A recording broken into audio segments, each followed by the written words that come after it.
ನಮಸ್ಕಾರ ವೀಕ್ಷಕರೇ, father Muller ಆಸ್ಪತ್ರೆ ಅರ್ಪಿಸುವ ಆರೋಗ್ಯ ದೀಪ ವಿಶೇಷ ಕಾರ್ಯಕ್ರಮಕ್ಕೆ ಸ್ವಾಗತ. ನಾನು ತಾರವರ್ಕಾಡಿ.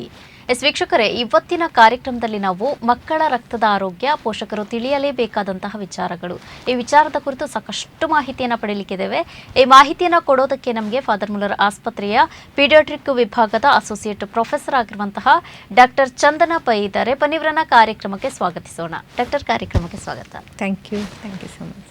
ವೀಕ್ಷಕರೇ, ಮಕ್ಕಳ ಆರೋಗ್ಯ ಅನ್ನೋದು ಅತಿ ಮುಖ್ಯವಾಗಿರುತ್ತೆ. ಮಕ್ಕಳ ಆರೋಗ್ಯದಲ್ಲಿ ಏನಾದರೂ ಸಮಸ್ಯೆ ಕಂಡರೂ ಕೂಡ ಅದು ಒಂದು ಪೋಷಕರಿಗೆ ತಲೆನೋವಾಗಿ ಪರಿಣಮಿಸುತ್ತೆ. ಆದ್ದರಿಂದ ಮಕ್ಕಳ ಆರೋಗ್ಯ ಅನ್ನೋದು ಅತಿಯಾಗಿ ಪೋಷಕರಿಗೂ ಮಕ್ಕಳಿಗೂ ಕೂಡ ಅತಿ ಅಗತ್ಯವಾಗಿರುತ್ತೆ. ಮಕ್ಕಳ ಆರೋಗ್ಯ ಚೆನ್ನಾಗಿರಬೇಕು ಅಂದರೆ ಅವರ ರಕ್ತದ ಗುಣಮಟ್ಟ ಕೂಡ ಚೆನ್ನಾಗಿರಬೇಕು. ಹಾಗಿದ್ರೆ ಈ ರಕ್ತದಲ್ಲಿ ಕಾಣಿಸಿಕೊಳ್ಳುವಂತಹ ಅಸ್ವಸ್ಥತೆಗಳು ಏನು, ಮಕ್ಕಳ ರಕ್ತದ ಆರೋಗ್ಯ ಕೆಡಲು ಕಾರಣ ಏನು, ಇದರ ಪರಿಣಾಮ ಏನು, ಎಲ್ಲ ವಿಚಾರವನ್ನು ಇವತ್ತಿನ ಕಾರ್ಯಕ್ರಮದಲ್ಲಿ ತಿಳಿಯೋಣ. ಡಾಕ್ಟರ್, ಮೊದಲಾಗಿ ಮಕ್ಕಳ ರಕ್ತದಲ್ಲಿ ಕಂಡು ಬರುವಂತಹ ಅಸ್ವಸ್ಥತೆಗಳ ಬಗ್ಗೆ ಹೇಳೋದಾದ್ರೆ. ಸೊ ರಕ್ತದಲ್ಲಿ ಬರೋ ತೊಂದರೆಗಳನ್ನು ತಿಳ್ಕೊಬೇಕಂದ್ರೆ ಏನು ರಕ್ತ ಅಂದರೆ, ರಕ್ತದಲ್ಲಿ 3 ಥರದ ಕಣಗಳಿರ್ತದೆ. ಕೆಂಪು ರಕ್ತ ಕಣಗಳು, ಬಿಳಿ ರಕ್ತ ಕಣಗಳು ಮತ್ತು ಪ್ಲೇಟ್ಲೆಟ್ಸ್ ಅಂತ 3 ಥರದ್ದು ರಕ್ತ ಕಣಗಳಿರ್ತದೆ. ಈ ಕೆಂಪು ರಕ್ತ ಕಣಗಳನ್ನು ನಾವು ಹಿಮೋಗ್ಲೋಬಿನ್ ಥರ ನೋಡ್ತೀವಿ. ಸೊ ಬಿಳಿ ರಕ್ತ ಕಣಗಳನ್ನು WBC ಕೌಂಟ್ ಅಂತ ನೋಡ್ತೀವಿ. ಸೊ ಮತ್ತು ಪ್ಲೇಟ್ಲೆಟ್ಸ್ ಅನ್ನೋದು ಬ್ಲಡ್ ಕ್ಲಾಟ್ ಆಗೋಕ್ಕೆ ಹೆಲ್ಪ್ ಮಾಡುವಂಥ ಒಂದು ರಕ್ತ ಕಣಗಳು. ಸೊ ಈ 3 ಥರದ್ದು ಎಲ್ಲರಿಗೂ ತುಂಬ ಇಂಪಾರ್ಟೆಂಟ್. ನಾರ್ಮಲ್ ಆಗಿ ಕೆಲಸ ಮಾಡಬೇಕು, ನಾರ್ಮಲ್ ಆಗಿ ಕೌಂಟ್ಸ್ ಕೂಡ ಇರಬೇಕು. ಸೊ ಈ ಮಕ್ಕಳಲ್ಲಿ ನಾವು ಕಾಮನ್ನಾಗಿ ನೋಡೋ ಅಂಥದ್ದು ರಕ್ತಹೀನತೆ, ಈ ಹಿಮೋಗ್ಲೋಬಿನ್ನು ಕಡಿಮೆ ಆಗೋದು. ಸೊ ರಕ್ತಹೀನತೆ ಅಂತ ನಾವು ಏನು ಹೇಳ್ತೀವಲ್ಲ, ಸೊ ಅದು ಅನಿಮಿಯಾ ಅಂತ ಹೇಳ್ತೀವಿ ಇಂಗ್ಲೀಷ್ ಟರ್ಮ್ಸಲ್ಲಿ. ಸೊ ಅನಿಮಿಯಾ ಅನ್ನೋದು ಕಾಮನಾಗಿ ಕಾಣಿಸೋವಂಥ ಒಂದು ರಕ್ತದ ಪ್ರಾಬ್ಲಮ್. ಸೊ ಅದು ಕೆಲವು ಸತಿ ಹೆಚ್ಚಾಗಿಯೂ ಆಗ್ಬೋದು. ಅದು ಕೆಲವೊಂದು ಕಂಡೀಷನ್ಸಲ್ಲಿ ಮಕ್ಕಳಲ್ಲಿ ಬರುವಂಥ, ದೊಡ್ಡವರಲ್ಲಿ ಕಾಮನ್ನಾಗೆ ಅದು ಕಾಣ್ಬೋದು. ಬಟ್ ಮಕ್ಕಳಲ್ಲಿ ಹಿಮೋಗ್ಲೋಬಿನ್ ಕೊರತೆನೇ ಹೆಚ್ಚಾಗಿ ನೋಡೋದು. ಇನ್ನು WBC ಕೌಂಟ್ಸ್ ಬಂದರೆ, WBC ಕೌಂಟ್ಸ್ ಜಾಸ್ತಿ ಆದ್ರೂ ಅದು ಪದೇ ಇನ್ಫೆಕ್ಷನ್ಸಿಂದನೂ ಜಾಸ್ತಿ ಆಗ್ಬೋದು. ಇಲ್ಲ ಕೆಲವು ಸತಿ ರಕ್ತ ಕಣಗಳದ್ದು ಪ್ರೊಡಕ್ಷನ್ ಜಾಸ್ತಿಯಾಗಿ ಆ ಥರ ಜಾಸ್ತಿ ಆಗ್ಬೋದು. ಇನ್ನೊಂದು ಸತಿ ಕೆಲವೊಂದು ಸತಿ ತುಂಬಾ ಕಡಿಮೆ ಆಗ್ಬೋದು. ಬಿಳಿ ರಕ್ತ ಕಣಗಳು ಅಗತ್ಯಕ್ಕಿಂತ ಕಡಿಮೆ ಇದ್ದಾಗ, ಏಜಿಗಿನ್ನ ಕಡಿಮೆ ಇದ್ದಾಗ ಪದೇ ಅದೂ ಒಂದು ಇನ್ಫೆಕ್ಷನ್ಸ್ ಆಗಿ ಪರಿವರ್ತನೆ ಆಗ್ಬೋದು. ಇನ್ಫೆಕ್ಷನ್ಸು ಬೋತ್ ರೆಡ್ಯೂಸು ಮಾಡುತ್ತೆ, ಜಾಸ್ತಿನೂ ಮಾಡುತ್ತೆ. ಇನ್ನು ಬಿಳಿ ಪ್ಲೇಟ್ಲೆಟ್ಸ್ ಅನ್ನೋದು ರಕ್ತ ಎಪ್ಪುಗಟ್ಟಲಿಕ್ಕೆ ಯೂಸ್ ಆಗೋವಂಥ ಒಂದು ರಕ್ತ ಕಣಗಳು. ಅದರದ್ದು ಸಂಖ್ಯೆ ಮತ್ತು ಫಂಕ್ಷನ್ ಎರಡೂ ಕೂಡ ನಾರ್ಮಲಾಗಿ ನಡಿಬೇಕು. ಸೊ ಅದರಲ್ಲಿ ಕೊರತೆ ಇದ್ದಾಗ, ಪ್ಲೇಟ್ಲೆಟ್ಸ್ ಕಡಿಮೆ ಆದಾಗ ಎಲ್ಲಂದ್ರಲ್ಲೇ ಬ್ಲೀಡಿಂಗ್ ಆಗ್ಬೋದು, ರಕ್ತಸ್ರಾವ. ಕೆಲವೊಂದು ಸತಿ ಬ್ಲೀಡಿಂಗ್ ನಾವೇನಾದರೂ ಮಾಡಿದಾಗ, ಕುಯ್ಕೊಂಡ್ರೆ, ಬಿದ್ದರೆ, ಇಲ್ಲ ತಾಗಿದ್ರೆ ಆವಾಗ ಬ್ಲೀಡಿಂಗ್ ಆಗ್ಬೋದು. ಕೆಲವು ಸತಿ ಏನೂ ಮಾಡ್ದಲೇ ಇದ್ರೂ ಬ್ಲೀಡಿಂಗ್ ಆಗ್ಬೋದು, ಪ್ಲೇಟ್ಲೆಟ್ಸ್ ಕಡಿಮೆ ಇದ್ದಾಗ, ಇಲ್ಲ ಅದ್ರ ಫಂಕ್ಷನ್ನು ನಾರ್ಮಲಾಗಿ ಇಲ್ದಲೇ ಇದ್ದಾಗ. ಸೊ ಈ ಥರ ರಕ್ತದ ಸಮಸ್ಯೆಗಳು ಈ 3 ಕಣಗಳಲ್ಲಿ ರಿಲೇಟೆಡ್ ಇರ್ತದೆ. ಇನ್ನು ಅದರಲ್ಲಿ ಏನಾದರೂ ವಿಧಗಳು ಆ ಥರ ಏನಾದರೂ ಇದೆಯಾ, ಹೇಗೆ? ಸೊ ಹಾಗೆ ಹೇಳಬೇಕಂದ್ರೆ benign conditions, malignant conditions. Benign conditions ಅಂದರೆ ಕೆಲವೊಂದು ಈಸಿಯಾಗೆ ಸೊಲ್ಯೂಷನ್ ಸಿಗುವಂಥ ರಕ್ತದ ಪ್ರಾಬ್ಲಮ್ಸು. ಕೆಲವು ಸತಿ ಈಗ ನ್ಯೂಟ್ರಿಷನ್ ಕೊರತೆ ಇದ್ದಾಗ, ಕಬ್ಬಿಣಾಂಶದ ಕೊರತೆ ಇದ್ದಾಗ, ಇಲ್ಲ ಹಲವೊಂದು ವೈಟಮಿನ್ಸ್ ಕೊರತೆ ಇದ್ದಾಗ, ಅದಕ್ಕೆ ಕರೆಕ್ಟಾಗಿ ನಾವು ಮದ್ದು ಮಾಡಿದಾಗ ಅದು ಇದರಲ್ಲೇ ಪರಿಹಾರ ಆಗ್ತದೆ. ಕೆಲವು ಸತಿ ಇನ್ಬೋರ್ನ್ ಅಂದರೆ ಹುಟ್ಟುತ್ತಾನೆ ಅವ್ರಿಗೆ ಆನುವಂಶಿಕವಾಗಿ ಬಂದಿರೋವಂಥ ರಕ್ತ ಪ್ರೊಡಕ್ಷನಲ್ಲಿ, ರಕ್ತ ಉತ್ಪಾದನೆಯಲ್ಲಿ ಆಗುವಂಥ ಪ್ರಾಬ್ಲಮ್ ಇದ್ದರೆ ನಾವು ಮೆಡಿಸಿನ್ಸಲ್ಲಿ ಆದಷ್ಟು ಕ್ಯೂರ್ ಮಾಡೋಕ್ಕಾಗಲ್ಲ. ಆವಾಗ ಲಾಂಗರ್ ಡ್ಯೂರೇಷನ್ ಬ್ಲಡ್ ಹಾಕ್ತಾನೆ ಇರಬೇಕಾಗತ್ತೆ. ಅಥವಾ ನಮಗೆ ಬೇಕಾದಂಥ ಟ್ರೀಟ್ಮೆಂಟ್ ಅಂದರೆ ಪರ್ಮನೆಂಟ್ ಸೊಲ್ಯೂಷನ್ ಅಂದರೆ ಬೋನ್ ಮ್ಯಾರೋ ಟ್ರಾನ್ಸ್ಪ್ಲಾಂಟ್, ಇಲ್ಲ ಅಂತಂದರೆ ಸ್ವಲ್ಪ ಬೇರೆ ಥರದ್ದು ಮೆಡಿಸಿನ್ಸನ್ನ ಕೊಡಬೇಕಾಗತ್ತೆ. ಇನ್ನು ಪ್ಲೇಟ್ಲೆಟ್ಸ್ ಇದು ಎಗೇನ್ ಇನ್ಫೆಕ್ಷನ್ಸ್ ಬಂದು ಪ್ಲೇಟ್ಲೆಟ್ಸ್ ಕಡಿಮೆ ಆದರೆ, ಅದು ಇನ್ಫೆಕ್ಷನ್ಸ್ ಕಂಟ್ರೋಲ್ ಆದಾಗ ಪ್ಲೇಟ್ಲೆಟ್ಸ್ ಕೂಡ ನಾರ್ಮಲ್ ಆಗೋಂಥ ಚಾನ್ಸಸ್ ತುಂಬ ಜಾಸ್ತಿ. ಬೇರೆ ಅದ್ರ ಜೊತೆಗೆ ಪ್ಲೇಟ್ಲೆಟ್ ಇದೆ ಪ್ರಾಬ್ಲಮ್ ಇದ್ದಾಗ ಅದಕ್ಕೆ ತಕ್ಕನಾಗೆ ಟ್ರೀಟ್ಮೆಂಟ್ ಕೊಡಬೇಕಾಗ್ತದೆ. ಸೊ ಟೈಪ್ಸ್ ಅಂತ ಬಂದರೆ ಇವೆಲ್ಲ ಬಿನೈನ್ ಟೈಪ್ಸ್. ಮ್ಯಾಲಿಗ್ನೆಂಟ್ ಟೈಪ್ಸ್ ಅಂದರೆ ಕೆಲವು ಸತಿ ಕ್ಯಾನ್ಸರ್ ಕೂಡ, ಅಂಡರ್ಲೈಯಿಂಗ್ ಕ್ಯಾನ್ಸರ್, ಬ್ಲಡ್ ಕ್ಯಾನ್ಸರ್ ಕೂಡ ಫಸ್ಟ್ ನಮಗೆ ರಕ್ತಹೀನತೆ ಇಲ್ಲಾಂದರೆ ಪ್ಲೇಟ್ಲೆಟ್ಸ್ ಕಡಿಮೆಯಾಗಿ ಬ್ಲೀಡಿಂಗ್ ಆಗಿ ಪ್ರೆಸೆಂಟ್ ಆಗ್ಬೋದು. ಸೊ ಅಂಡರ್ಲೈಯಿಂಗ್ ಏನು ಕಾಸ್ ಅಂತ ನೋಡಿಕೊಂಡು ನಾವು ಅದಕ್ಕೆ ಟ್ರೀಟ್ಮೆಂಟ್ನ ಕೊಡುವಂಥದ್ದು. ಓಕೆ, ಈಗ ಮಕ್ಕಳಲ್ಲಿ ರಕ್ತದಲ್ಲಿ ಏನಾದರೂ ವ್ಯತ್ಯಾಸ ಆಗಿದೆ ಅಂದರೆ ಯಾವ ಲಕ್ಷಣಗಳು ಗೋಚರಿಸುತ್ತೆ ಅಂತ? ಸೊ ರಕ್ತದ ಸಮಸ್ಯೆಗಳಿದ್ದಾಗ ನಾನು ಹೇಳ್ದಂಗೆ ನಮ್ಮದು ರಕ್ತ ಅಂತಂದರೆ ಈ 3 ರಕ್ತ ಕಣಗಳ ಸುತ್ತನೇ ಸುತ್ತೋ ಅಂಥದ್ದು. ಸೊ ಬಿಳಿ ರಕ್ತ, ಕೆಂಪು ರಕ್ತ, ಫಸ್ಟ್ ಕೆಂಪು ರಕ್ತ ಕೊರತೆ ಆದಾಗ ರಕ್ತಹೀನತೆ ಅಂತ ಬರ್ತದೆ. ಸೊ ಮಕ್ಕಳಲ್ಲಿ, ಸಣ್ಣ ಮಕ್ಕಳಲ್ಲಿ ಹೇಗೆ ಮಾಡ್ತಾರೆ, 1 ವರ್ಷದಿನ ಕೆಳಗಡೆ ಮಕ್ಕಳಲ್ಲಿ ಹಠ ಕಟ್ಟೋದು, ಬಿದ್ದಿರೋದನ್ನೆಲ್ಲ ತಿನ್ನೋದು, ಪೇಂಟ್ ತಿನ್ನೋದು, ಕಲ್ಲುಗಳನ್ನ ತಿನ್ನೋದು, ಮತ್ತು ಇದು ಟೀ ಪುಡಿ ತಿನ್ನೋದು, ಸಾಲ್ಟ್ ತಿನ್ನೋದು. ಸೊ ಇವೆಲ್ಲನೂ ಕಾಮನ್ ಆಗಿ ಕಾಣಿಸೋಂಥ ಐರನ್ ಡಿಫಿಷಿಯನ್ಸಿ ಸೈನ್ಸ್ ಸಣ್ಣ ಮಕ್ಕಳಲ್ಲಿ ಅವ್ರ ರಕ್ತ ಕೊರತೆಯಿಂದ ಆಗೋದು. ಇನ್ನು ಸ್ಕೂಲ್ಗೆ ಹೋಗೋ ಮಕ್ಕಳಲ್ಲಿ ಅಷ್ಟೊಂದು ಆ್ಯಕ್ಟಿವ್ ಇಲ್ದಲೇ ಇರೋದು, ಆದಷ್ಟು ಆಟ ಆಡೋದು ಕಡಿಮೆ ಮಾಡೋದು, ಕೂತಿದ್ದ ಕಡೆನೇ ಕೂತ್ಕೊಳೋದು, ಇಲ್ಲಾಂತಂದರೆ ಸ್ಕೂಲಲ್ಲಿ ಹೇಳ್ತಾ ಇದ್ದರೆ ಅವ್ರಿಗೆ ಏನು ಅರ್ಥ ಆಗ್ದಲೇ ಇರೋದು, ಬರೆಯೋದು ಎಲ್ಲ ನಿಧಾನ ಕ್ರಮೇಣಾಗಿ ಕಡಿಮೆ ಆಗೋದು. ನಿಮಗೆ ಟೀಚರ್ ಹತ್ರ ಮಾತಾಡಿದಾಗ ಹೇಳ್ತಾರೆ, ಮುಂಚೆ ಚೆನ್ನಾಗಿ ಓದ್ತಿದ್ದ ಮಗು ಈಗ ಡಲ್ ಆಗಿದೆ, ಹೇಳಿದ್ದು ನೆನಪಿರೋದಿಲ್ಲ, ಸರಿಯಾಗಿ ಕೇಳಿಸ್ಕೊಳೋದಿಲ್ಲ, ನಿದ್ದೆ ಮಾಡ್ತದೆ ಸ್ಕೂಲಲ್ಲಿ. ಸೊ ಇದೆಲ್ಲ ರಕ್ತಹೀನತೆದು ಒಂದು ಸೈನ್ ಇರ್ಬೋದು. ಇನ್ನು ನೆಕ್ಸ್ಟು ಇದಕ್ಕೆ ಬಂದರೆ ಬ್ಲೀಡಿಂಗಿಗೆ ಬಂದರೆ ಮಗು ಬ್ರಷ್ ಮಾಡುವಾಗ ಬ್ಲೀಡಿಂಗ್ ಆಗ್ಬೋದು, ಇಲ್ಲ ಏನೋ ತಾಗಿದ್ದಾಗ ಬ್ಲೀಡಿಂಗ್ ಆಗ್ಬೋದು, ಮೂಗಿಂದ ಬ್ಲೀಡಿಂಗ್ ಆಗ್ಬೋದು, ಕೆಲವು ಸತಿ ಜೋರಾಗೆ ಆಕ್ಷಿ ಅಂತೆಲ್ಲ ಹೇಳಿದಾಗ ಬ್ಲೀಡಿಂಗ್ ಆಗ್ಬೋದು, ಪ್ಲೇಟ್ಲೆಟ್ಸ್ ಎಲ್ಲ ಕಡಿಮೆ ಇದ್ದಾಗ. ಸೊ ಬಿಳಿ ರಕ್ತ ಕಡಿಮೆ ಇದ್ದರೆ ಪದೇ ಪದೇ ಇನ್ಫೆಕ್ಷನ್ಸ್ ಕೂಡ ಬರ್ಬೋದು. ಸೊ ಈಗ ಹುಷಾರಾಗಿ ಜ್ವರದಿಂದ ಹೋಗಿರ್ತದೆ ಮಗು ಸ್ಕೂಲಿಗೆ, ಮತ್ತು ಆವಾಗ ಬೇರೆ ಇನ್ಫೆಕ್ಷನ್ಸ್, ಬೇರೆ ಮಗುಗಿರೋವಂಥ ವೈರಲ್ ಇನ್ಫೆಕ್ಷನ್ ಕೂಡ ಇವರಿಗೆ ಮತ್ತೆ ಅಟ್ಯಾಕ್ ಆಗೋ ಚಾನ್ಸಸ್ ಇರುತ್ತೆ. ಏಕೆಂದರೆ ರೋಗ ನಿರೋಧಕ ಶಕ್ತಿಗಳು ಕಡಿಮೆ ಇರುತ್ತೆ, ರಕ್ತ ಕಣಗಳು ಕಡಿಮೆ, ಬಿಳಿ ರಕ್ತ ಕಣಗಳು ಕಡಿಮೆ ಇರುವಾಗ, ರೋಗ ನಿರೋಧಕ ಶಕ್ತಿ ಕಡಿಮೆ ಇರುವಾಗ ಇನ್ನೊಂದು ಇನ್ಫೆಕ್ಷನ್ ಆಗುತ್ತೆ. ಸೊ ಪದೇ ಪದೇ ಇನ್ಫೆಕ್ಷನ್ಸ್ ಆಗೋದು ಅಂತ ಬರೋದು. ಸೊ ಇವೆಲ್ಲ ಲಕ್ಷಣಗಳು. ಓಕೆ, ಇವಾಗ ರಕ್ತ ಕಡಿಮೆ ಆಗಲಿಕ್ಕೆ ಈ ಕಬ್ಬಿಣದ ಪೂರೈಕೆ ಅಂತ ಹೇಳ್ತಾರೆ, ಅದು ಕೂಡ ಕಡಿಮೆ ಆಗೋದು ಕಾರಣ ಆಗುತ್ತೆ. ಈ ಕಬ್ಬಿಣದ ಅಂಶ ಹಾಗೇನೆ ರಕ್ತಕ್ಕೆ ಏನು ಸಂಬಂಧ? Very nice question. ಸೊ ಕಬ್ಬಿಣದ ಅಂಶ ಏನು ಮಾಡ್ತದೆ ಅಂದರೆ, ಎಲ್ಲರಲ್ಲೂ ರಕ್ತ ಕಣಗಳ ಮುಖಾಂತರ ಆಕ್ಸಿಜನ್ನು ಮತ್ತು ನ್ಯೂಟ್ರಿಷನ್ನ ಬಾಡಿಯಲ್ಲಿರೋ ಎಲ್ಲ ಅಂಗಗಳಿಗೂ ಸಪ್ಲೈ ಮಾಡುವಂಥದ್ದು. ಸೊ ಹಾಗಾಗಿ ಐರನ್ ಅನ್ನೋದು ತುಂಬ ಇಂಪಾರ್ಟೆಂಟ್ ಎಲ್ಲರಲ್ಲೂ. ಸೊ ಯಾವಾಗ ಐರನ್ ಅಂಶ ಕಡಿಮೆ ಆಗ್ತದೆ, ಈ ರಕ್ತ ಕಣಗಳು ಕೂಡ ಗ್ರ್ಯಾಜುವಲಿ ಕಡಿಮೆ ಆಗುತ್ತೆ, ಕೆಂಪು ರಕ್ತ ಕಣಗಳು.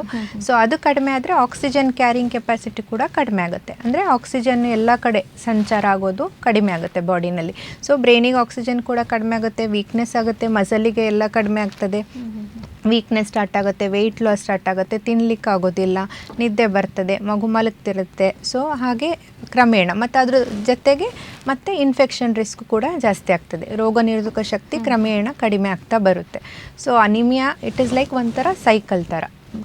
ಐರನ್ ಕಡಿಮೆ ಆದರೆ ಬ್ಲಡ್ ಕಡಿಮೆ ಆಗ್ತದೆ, ಈ ಎಲ್ಲ ಥರದ್ದು ಆ್ಯಕ್ಟಿವಿಟಿ ಮತ್ತು ಮಗುದು ಗ್ರೋತು, ವೆಯ್ಟ್, ಹೈಟ್ ಎಲ್ಲ ಕಡಿಮೆ ಆಗ್ತದೆ, ಪ್ಲಸ್ ರೋಗ ನಿರೋಧಕ ಶಕ್ತಿ ಕೂಡ ಕಡಿಮೆ ಆಗ್ತದೆ. ಓಕೆ, ಇನ್ನೊಂದು ಥಲಸೆಮಿಯಾ ಅಂತ ಹೇಳ್ತಾರೆ, ಹಾಗಂದ್ರೆ ಏನು, ಇದನ್ನು ಹೇಗೆ ನಿರ್ವಹಿಸ್ಬೋದು ಅಂತ? ಓಕೆ, ಸೊ ಥೆಲಸೆಮಿಯಾ ಅನ್ನೋದು ಕೂಡ ಒಂದು ಹುಟ್ಟಿದಾಗಿಂದ ಬಂದಿರುವಂಥ, ಆನುವಂಶಿಕವಾಗಿ ಬಂದಿರುವಂಥ ಒಂದು ರಕ್ತ ಉತ್ಪಾದನೆಯಲ್ಲಿ ಆಗುವಂಥ ಒಂದು ತೊಂದರೆ. ಸೊ ಮೇ ಬಿ ಒಂದು 4 ರಿಂದ 5 ತಿಂಗಳ ತನಕ ಇದು ತೋರ್ದಲೇ ಹೋಗ್ಬೋದು, ಯಾಕಂದರೆ ತಾಯಿಯಿಂದ ಬಂದಿರೋ ರಕ್ತ ಮತ್ತು ಮಗುನಲ್ಲಿ ಇಷ್ಟು ದಿನ ತನಕ ಮ್ಯಾನೇಜ್ ಮಾಡುವಂಥ ಒಂದು ರಕ್ತ ಕಣಗಳು ಇರ್ತದೆ 6 ತಿಂಗಳ ತನಕ, 5 ರಿಂದ 6 ತಿಂಗಳ ತನಕ. ನಂತರ ಅದರದ್ದು ಮಗುದೇ ಸ್ವಂತ ರಕ್ತ ಕಣಗಳ ಪ್ರೊಡಕ್ಷನ್ ಸ್ಟಾರ್ಟ್ ಆಗುವಾಗ ಅವ್ರಿಗೆ ಯಾವಾಗ ತೊಂದರೆ ಇದ್ದರೆ, ಇದು ಆನುವಂಶಿಕವಾಗಿ ಬಂದಿರೋ ತೊಂದರೆ ಇದ್ದರೆ ಆವಾಗ ರಕ್ತ ಪ್ರೊಡಕ್ಷನ್ನು ಕಡಿಮೆ ಆಗ್ತದೆ. ಸೊ ಆವಾಗಿಂದ ಮಗು ವೀಕ್ ಆಗ್ತಾ ಬರ್ತದೆ. ಲಿವರ್ ಸ್ಪ್ಲೀನ್ ಅಂತ ಹೊಟ್ಟೆಯಲ್ಲಿ ನಾವು ಏನು ಹೇಳ್ತೀವಿ ಅದು ಕೂಡ ದೊಡ್ಡದಾಗ್ತಾ ಬರ್ತದೆ, ಬರ್ತಾ ಬರ್ತಾ ಹೊಟ್ಟೆ ದೊಡ್ಡದಾಗ್ತದೆ ಅಂತ ಅನಿಸ್ತದೆ ತಾಯಿಗೆ. ಹಾಲು ಕುಡಿಲಿಕ್ಕಾಗೋದಿಲ್ಲ, ಹಾಲು ಕುಡಿಯುವಾಗ ಮಗು ಬಿಕ್ಕೋದು, ಉಸಿರು ಕಟ್ಟೋದು, ಇಲ್ಲ ಯಾವಾಗಲೂ ಕೂಗ್ತಾನೆ ಇರೋದು. ಸೊ ಈ ಥರ ಆಗಿ ಪ್ರೆಸೆಂಟ್ ಆಗ್ತಾರೆ ಫಸ್ಟು. ಸೊ ಥೆಲಸೆಮಿಯಾ ಅಂದರೆ ಮೇನ್ಲಿ ರಕ್ತ ಉತ್ಪಾದನೆಯಲ್ಲಿ ಇರೋವಂಥ ಆನುವಂಶಿಕವಾಗಿ ಬಂದಿರೋವಂಥ ಒಂದು ತೊಂದರೆ. ಸೊ ಅದು ಬರೀ ಮೆಡಿಸಿನ್ಸಲ್ಲಿ ಇಲ್ಲ ಇದನ್ನು ಕೊಟ್ಟು ಏನಾದರೂ ಇಂಜೆಕ್ಷನ್ಸ್ ಕೊಟ್ಟು ಅದನ್ನು ಸರಿ ಮಾಡುವಂಥದ್ದಲ್ಲ. ಸೊ ಅದಕ್ಕೆ ನಾವೇನಾಗಬೇಕು, ಇವಾಗ ಬ್ಲಡ್ ಮಗುನಲ್ಲಿ ಉತ್ಪಾದನೆ ಆಗಲ್ಲ. ಸೊ ಅದಕ್ಕೆ ಅಲ್ಲಿ ತನಕ ಮಗುನ ಅವ್ರು ಯಾವಾಗ ನಾವು ಬೋನ್ ಮ್ಯಾರೋ ಟ್ರಾನ್ಸ್ಪ್ಲಾಂಟ್ ಅಂತ ಹೇಳ್ತೀವಿ, ಅಂದರೆ ಮಗುದನ್ನ ಅಸ್ಥಿ ಮಜ್ಜೆನೇ ನಾವು ಚೇಂಜ್ ಮಾಡಬೇಕಾಗಿ ಬರ್ತದೆ. ಆವಾಗ ಚೇಂಜ್ ಮಾಡಿದಾಗ ಆರೋಗ್ಯಕರ ರಕ್ತ ಪ್ರೊಡಕ್ಷನ್ ಆದರೆ ಮಗುಗೆ ರಕ್ತದ ಅವಶ್ಯಕತೆ ಇರೋದಿಲ್ಲ. ಅಲ್ಲಿ ತನಕ ನಾವು ರಕ್ತ ಹಾಕ್ತಾ ಹೋಗ್ಬೇಕು. ಯಾವಾಗ 2 ವಾರದಿಂದ 3 ವಾರ ಇಲ್ಲ 4 ವಾರ 6 ವಾರ ಎಷ್ಟು ತನಕ ಮಗು ತಡೀತದೋ ಅಷ್ಟು ತನಕ ನಾವು ಮ್ಯಾನೇಜ್ ಮಾಡಿ ಪುನಃ ರಕ್ತ ಹಾಕಬೇಕಾಗಿ ಬರ್ತದೆ. ಇದು ಒಂದು ಲೈಫ್ ಲಾಂಗ್ ರಕ್ತ ಹಾಕಬೇಕಾಗಿರೋಂಥ ಒಂದು ಆನುವಂಶಿಕವಾಗಿ ಬಂದಿರೋಂಥ ಒಂದು ಸಮಸ್ಯೆ.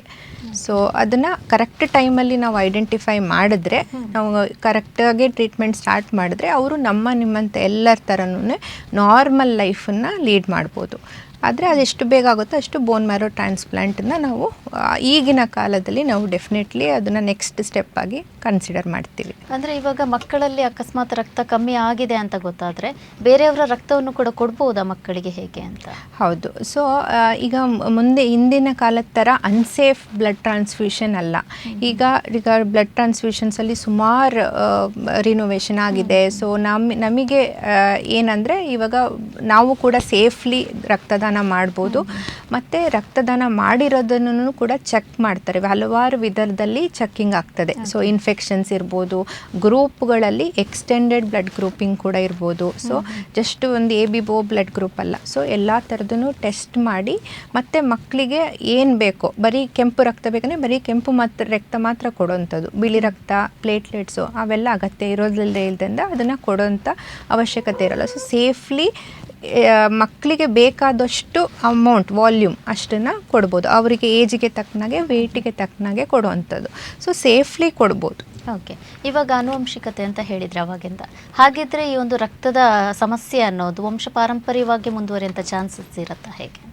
ಸೊ ಈಗ ನಾವು ಏನು ಹೇಳ್ತೀವಿ ಆನುವಂಶಿಕವಾಗಿ ಅಂದರೆ ಹೆಂಗೆ ಅಂದರೆ ತಾಯಿ ತಂದೆ, ಸೊ ಇಬ್ಬರು ಅಫೆಕ್ಟ್ ಆದರೆ 100% ಬಂದೇ ಬರ್ತದೆ.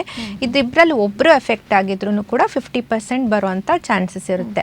ಸೊ ಈ ಜನ್ರೇಷನ್, ಈಗ ಈ ಮಗು ತಲೆಸಿಮೆಯಿಂದ ಅಫೆಕ್ಟ್ ಆಗಿದೆ ಅಂದರೆ ತಂದೆ ತಾಯಿ ಇಬ್ಬರು ಕೂಡ ಅಫೆಕ್ಟ್ ಆಗಿರೋ ಚಾನ್ಸಸ್ ಜಾಸ್ತಿ. ಇನ್ನು ನೆಕ್ಸ್ಟ್ ಜನ್ರೇಷನ್, ಈ ಮಗುವಿಂದ ನೆಕ್ಸ್ಟ್ ಜನ್ರೇಷನಿಗೆ ಕೂಡ ಬರುವಂಥ ಚಾನ್ಸಸ್ ತುಂಬಾ ಇರ್ತದೆ. ಅದೇ ಥರ ತಲೆಸಿಮೆ ಇಸ್ ಒನ್ ಎಕ್ಸಾಂಪಲ್. ಅದೇ ಥರ ಹಿಮೋಫೀಲಿಯಾ ಅಂತ ಇರ್ತದೆ, ಮತ್ತು ಇನ್ನೂ ಒಂದು G6PD ಡಿಫಿಷಿಯನ್ಸಿ ಅಂತ ಇರ್ತದೆ, ಮತ್ತು ಇನ್ನು ಪೈರುವೇಟ್ ಕೈನೇಸ್, ಹೆರಿಡಿಟ್ರಿ ಸ್ಪಿರೋಸೈಟೋಸಿಸ್, ಈ ಥರ ಸುಮಾರು ರಕ್ತ ಕಣಗಳಲ್ಲಿ ಆಗುವಂಥ ರಕ್ತದ ಕಾಯಿಲೆಗಳು ಆನುವಂಶಿಕವಾಗಿ ಒಂದು ಜನ್ರೇಷನಿಂದ ಇನ್ನೊಂದು ಜನ್ರೇಷನಿಗೆ ಹೋಗ್ತದೆ. ಸೊ ನಾವು ಎಷ್ಟೋ ಸತಿ ರೆಟ್ರೋಸ್ಪೆಕ್ಟಿವ್ ಆಗಿ ಮಗುನಲ್ಲಿ ಫಸ್ಟು ಡಯಾಗ್ನೋಸ್ ಮಾಡಿ ಮತ್ತೆ ತಂದೆ ತಾಯಿಗಳಲ್ಲೂ ನಿಮಗೂ ಕೂಡ ಇದೆ ಅಂತ ಹೇಳಿದಂಥ ಸಂದರ್ಭ ಕೂಡ ತುಂಬ ಇದೆ. ಸೊ ಯಾಕಂದರೆ ಅವರಿಗೆ ಅದು ಗೊತ್ತಾಗ್ದಲೇ ಹೋಗಿರ್ಬೋದು, ಅವರಿಗೆ ಅಷ್ಟೊಂದು ಡಾಕ್ಟರ್ ಹತ್ರ ಹೋಗಿ ತೋರಿಸ್ಕೊಳೋ ಅಂಥ ಸಂದರ್ಭ ಬಂದಿಲ್ದಲೇ ಇರ್ಬೋದು, ಟೆಸ್ಟ್ಗಳನ್ನೆಲ್ಲ ಮಾಡಿಲ್ದಲೇ ಇರ್ಬೋದು ಅವ್ರ ಟೈಮಲ್ಲಿ. ಸೊ ಆದರೆ ಈಗ ನಾವು ನೋಡುವಾಗ ಮಗುಗಿದೆ ಅನ್ನುವಾಗ ನಾವು ತಂದೆ ತಾಯಿಗೂ ಟೆಸ್ಟ್ ಮಾಡಿಸ್ತೀವಿ. ಸೊ ಆವಾಗ ಅವರಿಗೂ ಕೂಡ ಹೇಳ್ತೀವಿ ಇದು ನಿಮಗೂ ಕೂಡ ಇದೆ, ಸೊ ನೀವು ಈ ಥರ ಟ್ರೀಟ್ಮೆಂಟ್ ತಗೋಬೇಕು ಅಂತ. ಓಕೆ, ಹಿಮೋಫಿಲಿಯಾ ಅಂತ ಹೇಳಿದರೆ ಹಾಗಂದ್ರೆ ಏನು ಅಂತ, ಅದು ಯಾವ ರೀತಿಯ ಅಸ್ವಸ್ಥತೆ ಆಗಿರುತ್ತೆ ಅಂತ? ಓಕೆ, ಸೊ ಹಿಮೋಫಿಲಿಯಾ ಅನ್ನೋದು ರಕ್ತ ಹೆಪ್ಪುಗಟ್ಟಕ್ಕೆ ಬೇಕಾಗಿರೋ ಒಂದು ಪ್ಲೇಟ್ಲೆಟ್ಸ್ ಬೇಕಾಗ್ತದೆ ನಮಗೆ ರಕ್ತ ಹೆಪ್ಪುಗಟ್ಟಲಿಕ್ಕೆ. ಇನ್ನೊಂದು ರಕ್ತದಲ್ಲೇ ಇರುವಂಥ ಪ್ರೋಟೀನ್ಸ್ಗಳು, ಕ್ಲಾಟಿಂಗ್ ಫ್ಯಾಕ್ಟರ್ಸ್ ಅಂತ ಹೇಳ್ತೀವಿ, ಅದು ಸಹ ಅಗತ್ಯ ಇರ್ತದೆ. ಸೊ ಯಾವಾಗ ಈ ಕ್ಲಾಟಿಂಗ್ ಫ್ಯಾಕ್ಟರ್ಸ್ದಲ್ಲಿ ಕೊರತೆ ಆಗ್ತದೋ ಆವಾಗ ನಾವು ಅದನ್ನು ಹಿಮೋಫಿಲಿಯಾ ಅಂತ ಹೇಳ್ತೀವಿ. ಫ್ಯಾಕ್ಟರ್ 8 ಕೊರತೆ ಇದ್ದರೆ ಹಿಮೋಫಿಲಿಯಾ A, ಫ್ಯಾಕ್ಟರ್ 9 ಕೊರತೆ ಇದ್ದರೆ ಹಿಮೋಫಿಲಿಯಾ B ಅಂತ ಹೇಳ್ತೀವಿ. ಅದು ಕಾಮನ್ ಆಗಿ ಕಾಣಿಸೋ ಅಂಥ ಒಂದು ಬ್ಲೀಡಿಂಗ್ ಡಿಸಾರ್ಡರ್ ಅಂತ ಹೇಳ್ತೀವಿ, ರಕ್ತಸ್ರಾವದ ತೊಂದರೆಗಳು. ಸೊ ಇದನ್ನು ಹೆಂಗೆ ಪ್ರೆಸೆಂಟ್ ಆಗುತ್ತೆ ಅಂದರೆ ಮಕ್ಕಳು, ಗಂಡು ಮಕ್ಕಳಲ್ಲಿ ಜಾಸ್ತಿ ಪ್ರೆಸೆಂಟ್ ಆಗುತ್ತೆ, ಹೆಣ್ಮಕ್ಳಲ್ಲಿ ಸ್ವಲ್ಪ ಲೇಟಾಗಿ ಅಂದರೆ ಬ್ಲೀಡಿಂಗ್ ಆಗುವಂಥದ್ದು ಪೀರಿಯಡ್ಸ್ ಟೈಮಲ್ಲಿ, ಇಲ್ಲ ಸ್ವಲ್ಪ ಬಿದ್ದರೆ ರಕ್ತ ಹೆಪ್ಪುಗಟ್ಟುಕೊಳ್ಳುವಂಥದ್ದು, ಕಲೆಗಳು ಬೀಳುವಂಥದ್ದು, ಆ ಥರ ಮೈಲ್ಡಾಗೆ ಕಾಣಿಸ್ಬೋದು ಹೆಣ್ಣು ಮಕ್ಕಳಲ್ಲಿ. ಗಂಡು ಮಕ್ಕಳಲ್ಲಿ ಕಾಮನ್ ಆಗಿ ಸಿವಿಯರ್ ಆಗೇ ಇರುತ್ತೆ. ಹೇಗೆ ಗೊತ್ತಾಗ್ತದೆ ಅಂದರೆ ಮಕ್ಕಳು ಅಂಬೆಗಾಲಿಡುವಾಗ, ಇಲ್ಲಾಂದರೆ ನಡಿಲಿಕ್ಕೆ ಸ್ಟಾರ್ಟ್ ಮಾಡುವಾಗ, ಬೀಳುವಾಗ ಎಲ್ಲೆಲ್ಲಿ ತಾಗಿಸ್ತಾರೋ ಅಲ್ಲಲ್ಲಿ ಕಪ್ಪು ಕಲೆಗಳು, ರಕ್ತದ ಕಲೆಗಳು ಕಾಣಿಸ್ಕೊಳ್ಳಿಕ್ಕೆ ಶುರುವಾಗ್ತದೆ. ಸೊ ನಾವು ಎಣಿಸ್ತೀವಿ ಇದೆಲ್ಲ ತಾಗಿ ಆಗಿರೋ ಕಾಮನ್ ಆಗಿರೋದು ಅಂತ. ಸೊ ಬೆಳೀತಾ ಈ ರಕ್ತದ ಮೂಳೆ ಜಾಯಿಂಟ್ಸ್ಗಳಲ್ಲಿ ಆಗುವಂಥ ಬ್ಲೀಡಿಂಗಿಂದ ಆವಾಗ ಅವ್ರಿಗೆ ಪೇಯ್ನು, ಸ್ವೆಲ್ಲಿಂಗು, ಊತ ಮತ್ತು ಪೇಯ್ನು, ನಡಿಲಿಕ್ಕೆ ಆಗದಲ್ಲೇ ಇರೋವಂಥದ್ದು, ಇಲ್ಲ ಬೀಳೋದು, ಅಳೋದು, ಇವೆಲ್ಲ ಶುರುವಾದಾಗ ಆವಾಗ ಬಂದು ನಮಗೆ ತೋರಿಸ್ತಾರೆ ಅವರು. ಸೊ ಇವಾಗ ನಮಗೆ ಗೊತ್ತಾಗ್ತದೆ ಇದು ರಕ್ತಸ್ರಾವ, ಜಾಯಿಂಟ್ಸಲ್ಲಿ ಆಗಿರೋ ರಕ್ತಸ್ರಾವ, ಜಸ್ಟ್ ತಾಗಿ ಆಗಿರೋದಲ್ಲ. ಸೊ ಹೀಗೆಲ್ಲ ಡೀಪ್ ಬ್ಲೀಡ್ಸ್ ಅಂದರೆ ಒಳಗೆ ಸಿವಿಯರ್ ಆಗಿ ರಕ್ತಸ್ರಾವ ಆಗಿದೆ ಅಂದರೆ ಅಂಡರ್ಲೈಯಿಂಗ್ ರಕ್ತದ ಕ್ಲಾಟಿಂಗ್ ಪ್ರಾಬ್ಲಮ್ಸ್ ಇದ್ದೇ ಇರ್ತದೆ ಅಂತ ನಮಗೆ ತೋರ್ತದೆ. ಆವಾಗ ಕೆಲವೊಂದು ಸ್ಪೆಷಲ್ ಟೆಸ್ಟ್ಗಳನ್ನೆಲ್ಲ ಮಾಡಬೇಕಾಗತ್ತೆ. ಮಾಡಿ ನಾವು ಹಿಮೋಫಿಲಿಯಾ ಅಂತ ಡಯಾಗ್ನೋಸ್ ಮಾಡ್ತೀವಿ. ಸೊ ಹಿಮೋಫಿಲಿಯಾ ಅನ್ನೋದು ಹೀಗೇ ರಕ್ತ ಎಪ್ಪುಗಟ್ಟೋದಿಲ್ಲ. ಸೊ ನಾರ್ಮಲ್ಲಾಗಿ ನಾವು ಒಂದು ಎಲ್ಲಾದರೂ ತಾಗಿದ್ರೆ ಬಿದ್ದರೆ ಬ್ಲೀಡಿಂಗ್ ಆದರೆ 1 to 2 ಮಿನಿಟ್ಸಲ್ಲಿ ಬ್ಲೀಡಿಂಗ್ ನಿಲ್ತದೆ ನಮ್ಮಲ್ಲಿ ತನ್ನೇ ತಾನಾಗಿ. ಸೊ ನಮ್ಮ ಬಾಡಿಯಲ್ಲಿ ಆಗುವಂಥ ಪ್ರೊಟೆಕ್ಟಿವ್ ಮೆಕ್ಯಾನಿಸಮ್ ಅದು.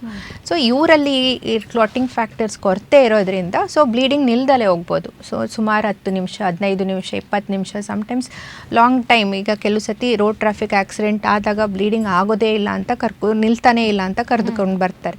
ಸೊ ಆವಾಗ ನಾವೆಲ್ಲ ಥರದ್ದು ಟ್ರೈ ಮಾಡಿ ಮತ್ತೆ ಇವಾಗ ಕ್ಲಾಟಿಂಗ್ ಟೈಮ್ ಮತ್ತು PTA ಟೆಸ್ಟ್ಗಳೆಲ್ಲ ಮಾಡ್ತೀವಿ. ಅದು ಮಾಡುವಾಗ ತುಂಬ ಪ್ರೊಲಾಂಗ್ ಇದ್ದರೆ ಅದಕ್ಕೆ ಬೇಕಾದಂಥ ರಕ್ತ ಕಣಗಳು ಇಮಿಡಿಯೇಟ್ಲಿ ಹಾಕಿದಾಗ ರಕ್ತ ಸ್ಟಾಪ್ ಆಗ್ತದೆ.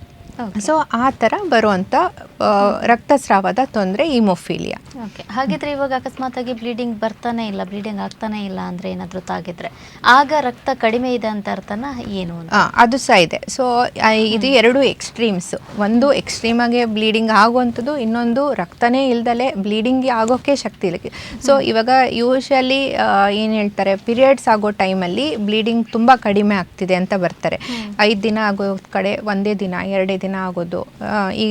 ಈಗ ಜಸ್ಟ್ ಋತುಸ್ರಾವ ಸ್ಟಾರ್ಟ್ ಆಗಿರೋ ಹೆಣ್ಣು ಮಕ್ಕಳು ಐರನ್ ಡಿಫಿಷಿಯನ್ಸಿ ಇಲ್ಲ ಅನೀಮಿಯಾ, ಯಾವುದೇ ಥರದ್ದು ಅನೀಮಿಯಾ ಇದ್ದಾಗ ಬ್ಲೀಡಿಂಗೇ ಹೋಗ್ತಾ ಇಲ್ಲ ಅಂತ ಬರ್ತಾರೆ. ಅದು ಒಂದು ನಾವು ಫಸ್ಟ್ ರೂಲ್ ಔಟ್ ಮಾಡಬೇಕಾಗಿರೋದು ರಕ್ತಹೀನತೆ.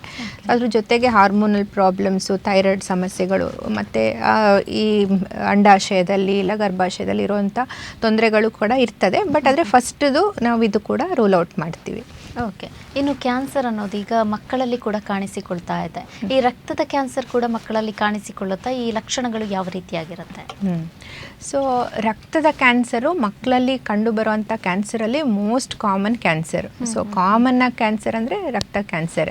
ಮತ್ತು ಈಸಿಯಾಗಿ ಟ್ರೀಟ್ಮೆಂಟ್ ಮಾಡುವಂಥದ್ದು, ಚೆನ್ನಾಗಿ ಟ್ರೀಟ್ಮೆಂಟ್ ಮಾಡುವಂಥದ್ದು ರಕ್ತದ ಕ್ಯಾನ್ಸರ್. ಸೊ ಅದರಲ್ಲಿ ಹೇಗೆ ಕಾಣಿಸ್ಬೋದು ಅಂದರೆ ನಾರ್ಮಲಾಗಿ 2 ರಿಂದ 6 ವರ್ಷದ ಮಕ್ಕಳಲ್ಲಿ ಈ ಥರ ಕಾಮನ್ನಾಗೆ ರಕ್ತದ ಕ್ಯಾನ್ಸರ್ ಕಾಣಿಸ್ತದೆ. ಹೇಗೆ ಬರ್ಬೋದು? ಜ್ವರ. ಸೊ ಜ್ವರ 1 ವಾರ, 15 ದಿನ, 20 ದಿನದಿಂದ ಜ್ವರ ಬರ್ತಾ ಇದೆ. ಮಗು ತಿನ್ನೋದು ಕಡಿಮೆ ಆಗಿದೆ, ವೆಯ್ಟ್ ಕಡಿಮೆ ಆಗ್ತಾ ಬರ್ತಿದೆ. 1 ವಾರದಲ್ಲಿ 1 kg 2 kg ಕಡಿಮೆ ಆಗಿದೆ. ಬರ್ತಾ ಗಂಟುಗಳು ಕಾಣಿಸ್ತಾ ಇದೆ ನೆಕ್ಕಲ್ಲಿ ಇಲ್ಲ ಕಂಕಳು ಸಂಧಿಗಳಲ್ಲಿ. ಸೊ ಸ್ವೆಲ್ಲಿಂಗ್ಗಳು ಕಾಣಿಸ್ತಿದೆ, ಗಂಟುಗಳು ಕಾಣಿಸ್ತಿದೆ ಅಂತ ಬರ್ಬೋದು. ಇಲ್ಲ ಬ್ಲೀಡಿಂಗ್. ಸೊ ಬಿಳಿ ರಕ್ತ ಕಣಗಳು ಕೂಡ ಕಡಿಮೆ ಆಗ್ತದೆ, ಕೆಂಪು ರಕ್ತ ಕಣಗಳು ಕೂಡ ಕಡಿಮೆ ಆಗ್ತದೆ, ಪ್ಲೇಟ್ಲೆಟ್ಸ್ ಕೂಡ ಕಡಿಮೆ ಆಗುತ್ತೆ. ಸೊ ಬ್ಲೀಡಿಂಗ್ ಸ್ಟಾರ್ಟ್ ಆಗ್ಬೋದು. ಸೊ ಇವೆಲ್ಲ ಇಟ್ಕೊಂಡು ಮಗು ಸುಸ್ತಿದೆ, ಇಲ್ಲ ಏನು ತಿಂತಾನೆ ಇಲ್ಲ, ಮಗುಗೆ ನಡಿಲಿಕ್ಕೆ ಆಗ್ತಿಲ್ಲ, ಕಾಲು ನೋವು. ಸೊ ಈ ಥರ ಎಲ್ಲ ಬಂದಾಗ ಸೊ ಅವರಿಗೆ ನಾವು ಬ್ಲಡ್ ಟೆಸ್ಟ್ ಮಾಡುವಾಗ ನಮಗೆ ಈ ರಕ್ತದ ಕ್ಯಾನ್ಸರ್ ಇರೋದು ಕಾಣಿಸ್ತದೆ.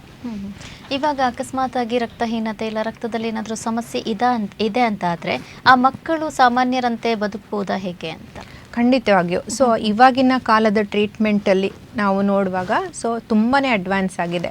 ಸೊ ಇವಾಗಿದೆ ಅಂದರೆ ರಕ್ತಶಾಸ್ತ್ರ. ಈಗ ಬ್ಲಡ್ದು ಮಕ್ಕಳಲ್ಲಿ ಆಗುವಂಥ ಬ್ಲಡ್ ಸಮಸ್ಯೆಗಳನ್ನೇ ಓದಿ ಬಂದಿರುವಂಥ ಸ್ಪೆಷಾಲಿಟಿ ಕೂಡ ಇದೆ. ಸೊ ಹಂಗಿದ್ದಾಗ ನಾವು ಇದನ್ನು ನೋಡಿರೋದ್ರಿಂದ ಮತ್ತು ಟ್ರೀಟ್ಮೆಂಟ್ಗಳನ್ನು ನಾವು ಅರ್ತಿರೋದ್ರಿಂದ ಸೊ ಈಸಿಯಾಗೆ ಟ್ರೀಟ್ಮೆಂಟ್ ಮಾಡ್ಬೋದು. ಸೊ ಮುಂಚೆ ಆದರೆ ಕ್ಯಾನ್ಸರ್ಗಳಂತ ತಕ್ಷಣ ಮೆಟ್ರೋಪಾಲಿಟನ್ ಸಿಟೀಸಿಗೆ ಕಳಿಸ್ತಾ ಇದ್ದೀವಿ. ಮುಂಬೈಗೆ ಹೋಗ್ಬೋದು, ಬೆಂಗಳೂರಿಗೆ ಹೋಗಿ ಇಲ್ಲಿ ಟ್ರೀಟ್ಮೆಂಟ್ ಇಲ್ಲ ಅಂತ. ಸೊ ಈಗ ಎಲ್ಲ ಜಿಲ್ಲೆಗಳಲ್ಲೂ ಟ್ರೀಟ್ಮೆಂಟ್ ಸಿಗುತ್ತೆ, ಎಲ್ಲ ಡಿಸ್ಟ್ರಿಕ್ಟಲ್ಲೂ ಟ್ರೀಟ್ಮೆಂಟ್ ಸಿಗುತ್ತೆ. ಸೊ ಹೇಗೆ ಅಂದರೆ ರಕ್ತದ ಸಮಸ್ಯೆಗಳು ಕೆಲವೊಂದು ಬಿನೈನ್ ಪ್ರಾಬ್ಲಮ್ ಅಂದರೆ ತುಂಬ ಹಾನಿಕಾರ ಅಲ್ದಲೇ ಇರುವಂಥ ಸಮಸ್ಯೆಗಳು ಅಂದರೆ ಪ್ರೋಟೀನ್ಸು, ವಿಟಮಿನ್ಸು ಕೊರತೆಗಳು ಇರ್ಬೋದು. ಮತ್ತು ಈ ಕೆಲವೊಂದು ಬೇರೆ ರೋಗಗಳು. ಸೊ ಬೇರೆ ರೋಗಗಳು ಅದ್ರ ಜೊತೆಗೇ ರಕ್ತಹೀನತೆಗಳು ಅಂಟ್ಕೋಬೋದು. ಹೆಂಗಂದರೆ ನಾವು ಇದನ್ನು ಆಟೋ ಇಮ್ಯೂನ್ ಡಿಸೀಸಸ್ ಅಂತ ಹೇಳ್ತೀವಿ. ಅದನ್ನು ಕಂಟ್ರೋಲ್ ಮಾಡಿದಾಗ ಈ ರಕ್ತಹೀನತೆ ಕೂಡ ಸಾಲ್ವ್ ಆಗ್ತದೆ. ಸೊ ಇವೆಲ್ಲನೂ ನಾವು ಈಸಿಯಾಗಿ ಖಂಡಿತವಾಗಿ ಸಾಲ್ವ್ ಮಾಡ್ಬೋದು. ಪ್ಲಸ್ ಅವರು ನಾರ್ಮಲ್ಲಾಗೆ ಎಲ್ಲರ ಥರನೇ ಶಾಲೆಗೆ ಹೋಗೋದು, ಕಲಿಯೋದು, ಈವನ್ ಎಲ್ಲ ಥರದ್ದು ಆ್ಯಕ್ಟಿವಿಟೀಸ್ ಕೂಡ ಮಾಡ್ಬೋದು. ಸೊ ಅದು ಒಂದು. ಇನ್ನು ಕ್ಯಾನ್ಸರಿಗೆ ಬಂದರೆ ಕ್ಯಾನ್ಸರ್ ಟ್ರೀಟ್ಮೆಂಟು ಕಷ್ಟವಾಗಿರುತ್ತೆ. ಸೊ ಫಸ್ಟ್ 6 ತಿಂಗಳು ಏನು ಹೇಳ್ತೀವಲ್ಲ ಟ್ರೀಟ್ಮೆಂಟು ಕರೆಕ್ಟಾಗಿ ಹಾಸ್ಪಿಟ್ಲಿಗೆ ಹೇಳಿದ ಟೈಮಲ್ಲಿ ಹೋಗಬೇಕಾಗತ್ತೆ. ಇದೆಲ್ಲ ಸ್ಕೂಲಿಗೆ ಕಾಲೇಜಿಗೆ ಹೋಗೋವಂಥದ್ದು ಸ್ವಲ್ಪ ತಪ್ಬೋದು. ಬಟ್ ಅಟ್ ದ ಎಂಡ್ ಒಂದು ಸತಿ ಕರೆಕ್ಟ್ ಟ್ರೀಟ್ಮೆಂಟ್ ಟೈಮಿಗೆ ಸರಿಯಾಗಿ ಮತ್ತು ಅವಧಿಗೆ ಸರಿಯಾಗಿ ಅವರು ಹೋಗಿ ಟ್ರೀಟ್ಮೆಂಟ್ ಮುಗಿಸಿದ್ರೆ ಡೆಫಿನೆಟ್ಲಿ ರಿಕವರ್ ಆಗೋ ಚಾನ್ಸಸ್ ಮೋರ್ ದ್ಯಾನ್ 90%. ಸೊ 90%ಗಿಂತ ಹೆಚ್ಚು ಮಕ್ಕಳು ಗುಣ ಆಗ್ತಾರೆ, ಮುಂಚೆ ಥರ ಅಲ್ಲ ಇವಾಗಿನ ಟ್ರೀಟ್ಮೆಂಟ್ ಪ್ರಕಾರ. ಸೊ ಅವ್ರನ್ನ ನಾವು ನಾರ್ಮಲ್ಲಾಗೇ ಮತ್ತೆ 6 ತಿಂಗಳದ್ದು ಟ್ರೀಟ್ಮೆಂಟ್ ಏನು ಮುಗಿದ ತಕ್ಷಣ ಮತ್ತೆ ಶಾಲೆಗೆ ಎಲ್ಲ ಹೋಗಲಿಕ್ಕೆ ಹೇಳ್ತೀವಿ, ಎಲ್ಲ ಥರದ ಆ್ಯಕ್ಟಿವಿಟಿ ಮಾಡಲಿಕ್ಕೂ ಹೇಳ್ತೀವಿ. ಇನ್ನು ಥೆಲಸಿಮಿಯಾ ಅಂತ ಬಂದಿರೋ, ಥೆಲಸಿಮಿಯಾ ಅನ್ನೋದು ಒಂದು ರಕ್ತನೇ ಉತ್ಪತ್ತಿ ಆಗದಲ್ಲೇ ಇರೋವಂಥ ಒಂದು ಆನುವಂಶಿಕವಾಗಿ ಬಂದಿರೋಂಥ ಸಮಸ್ಯೆ. ಈವನ್ ಅದಕ್ಕೂ ಕೂಡ ಟ್ರೀಟ್ಮೆಂಟ್ ಇದೆ.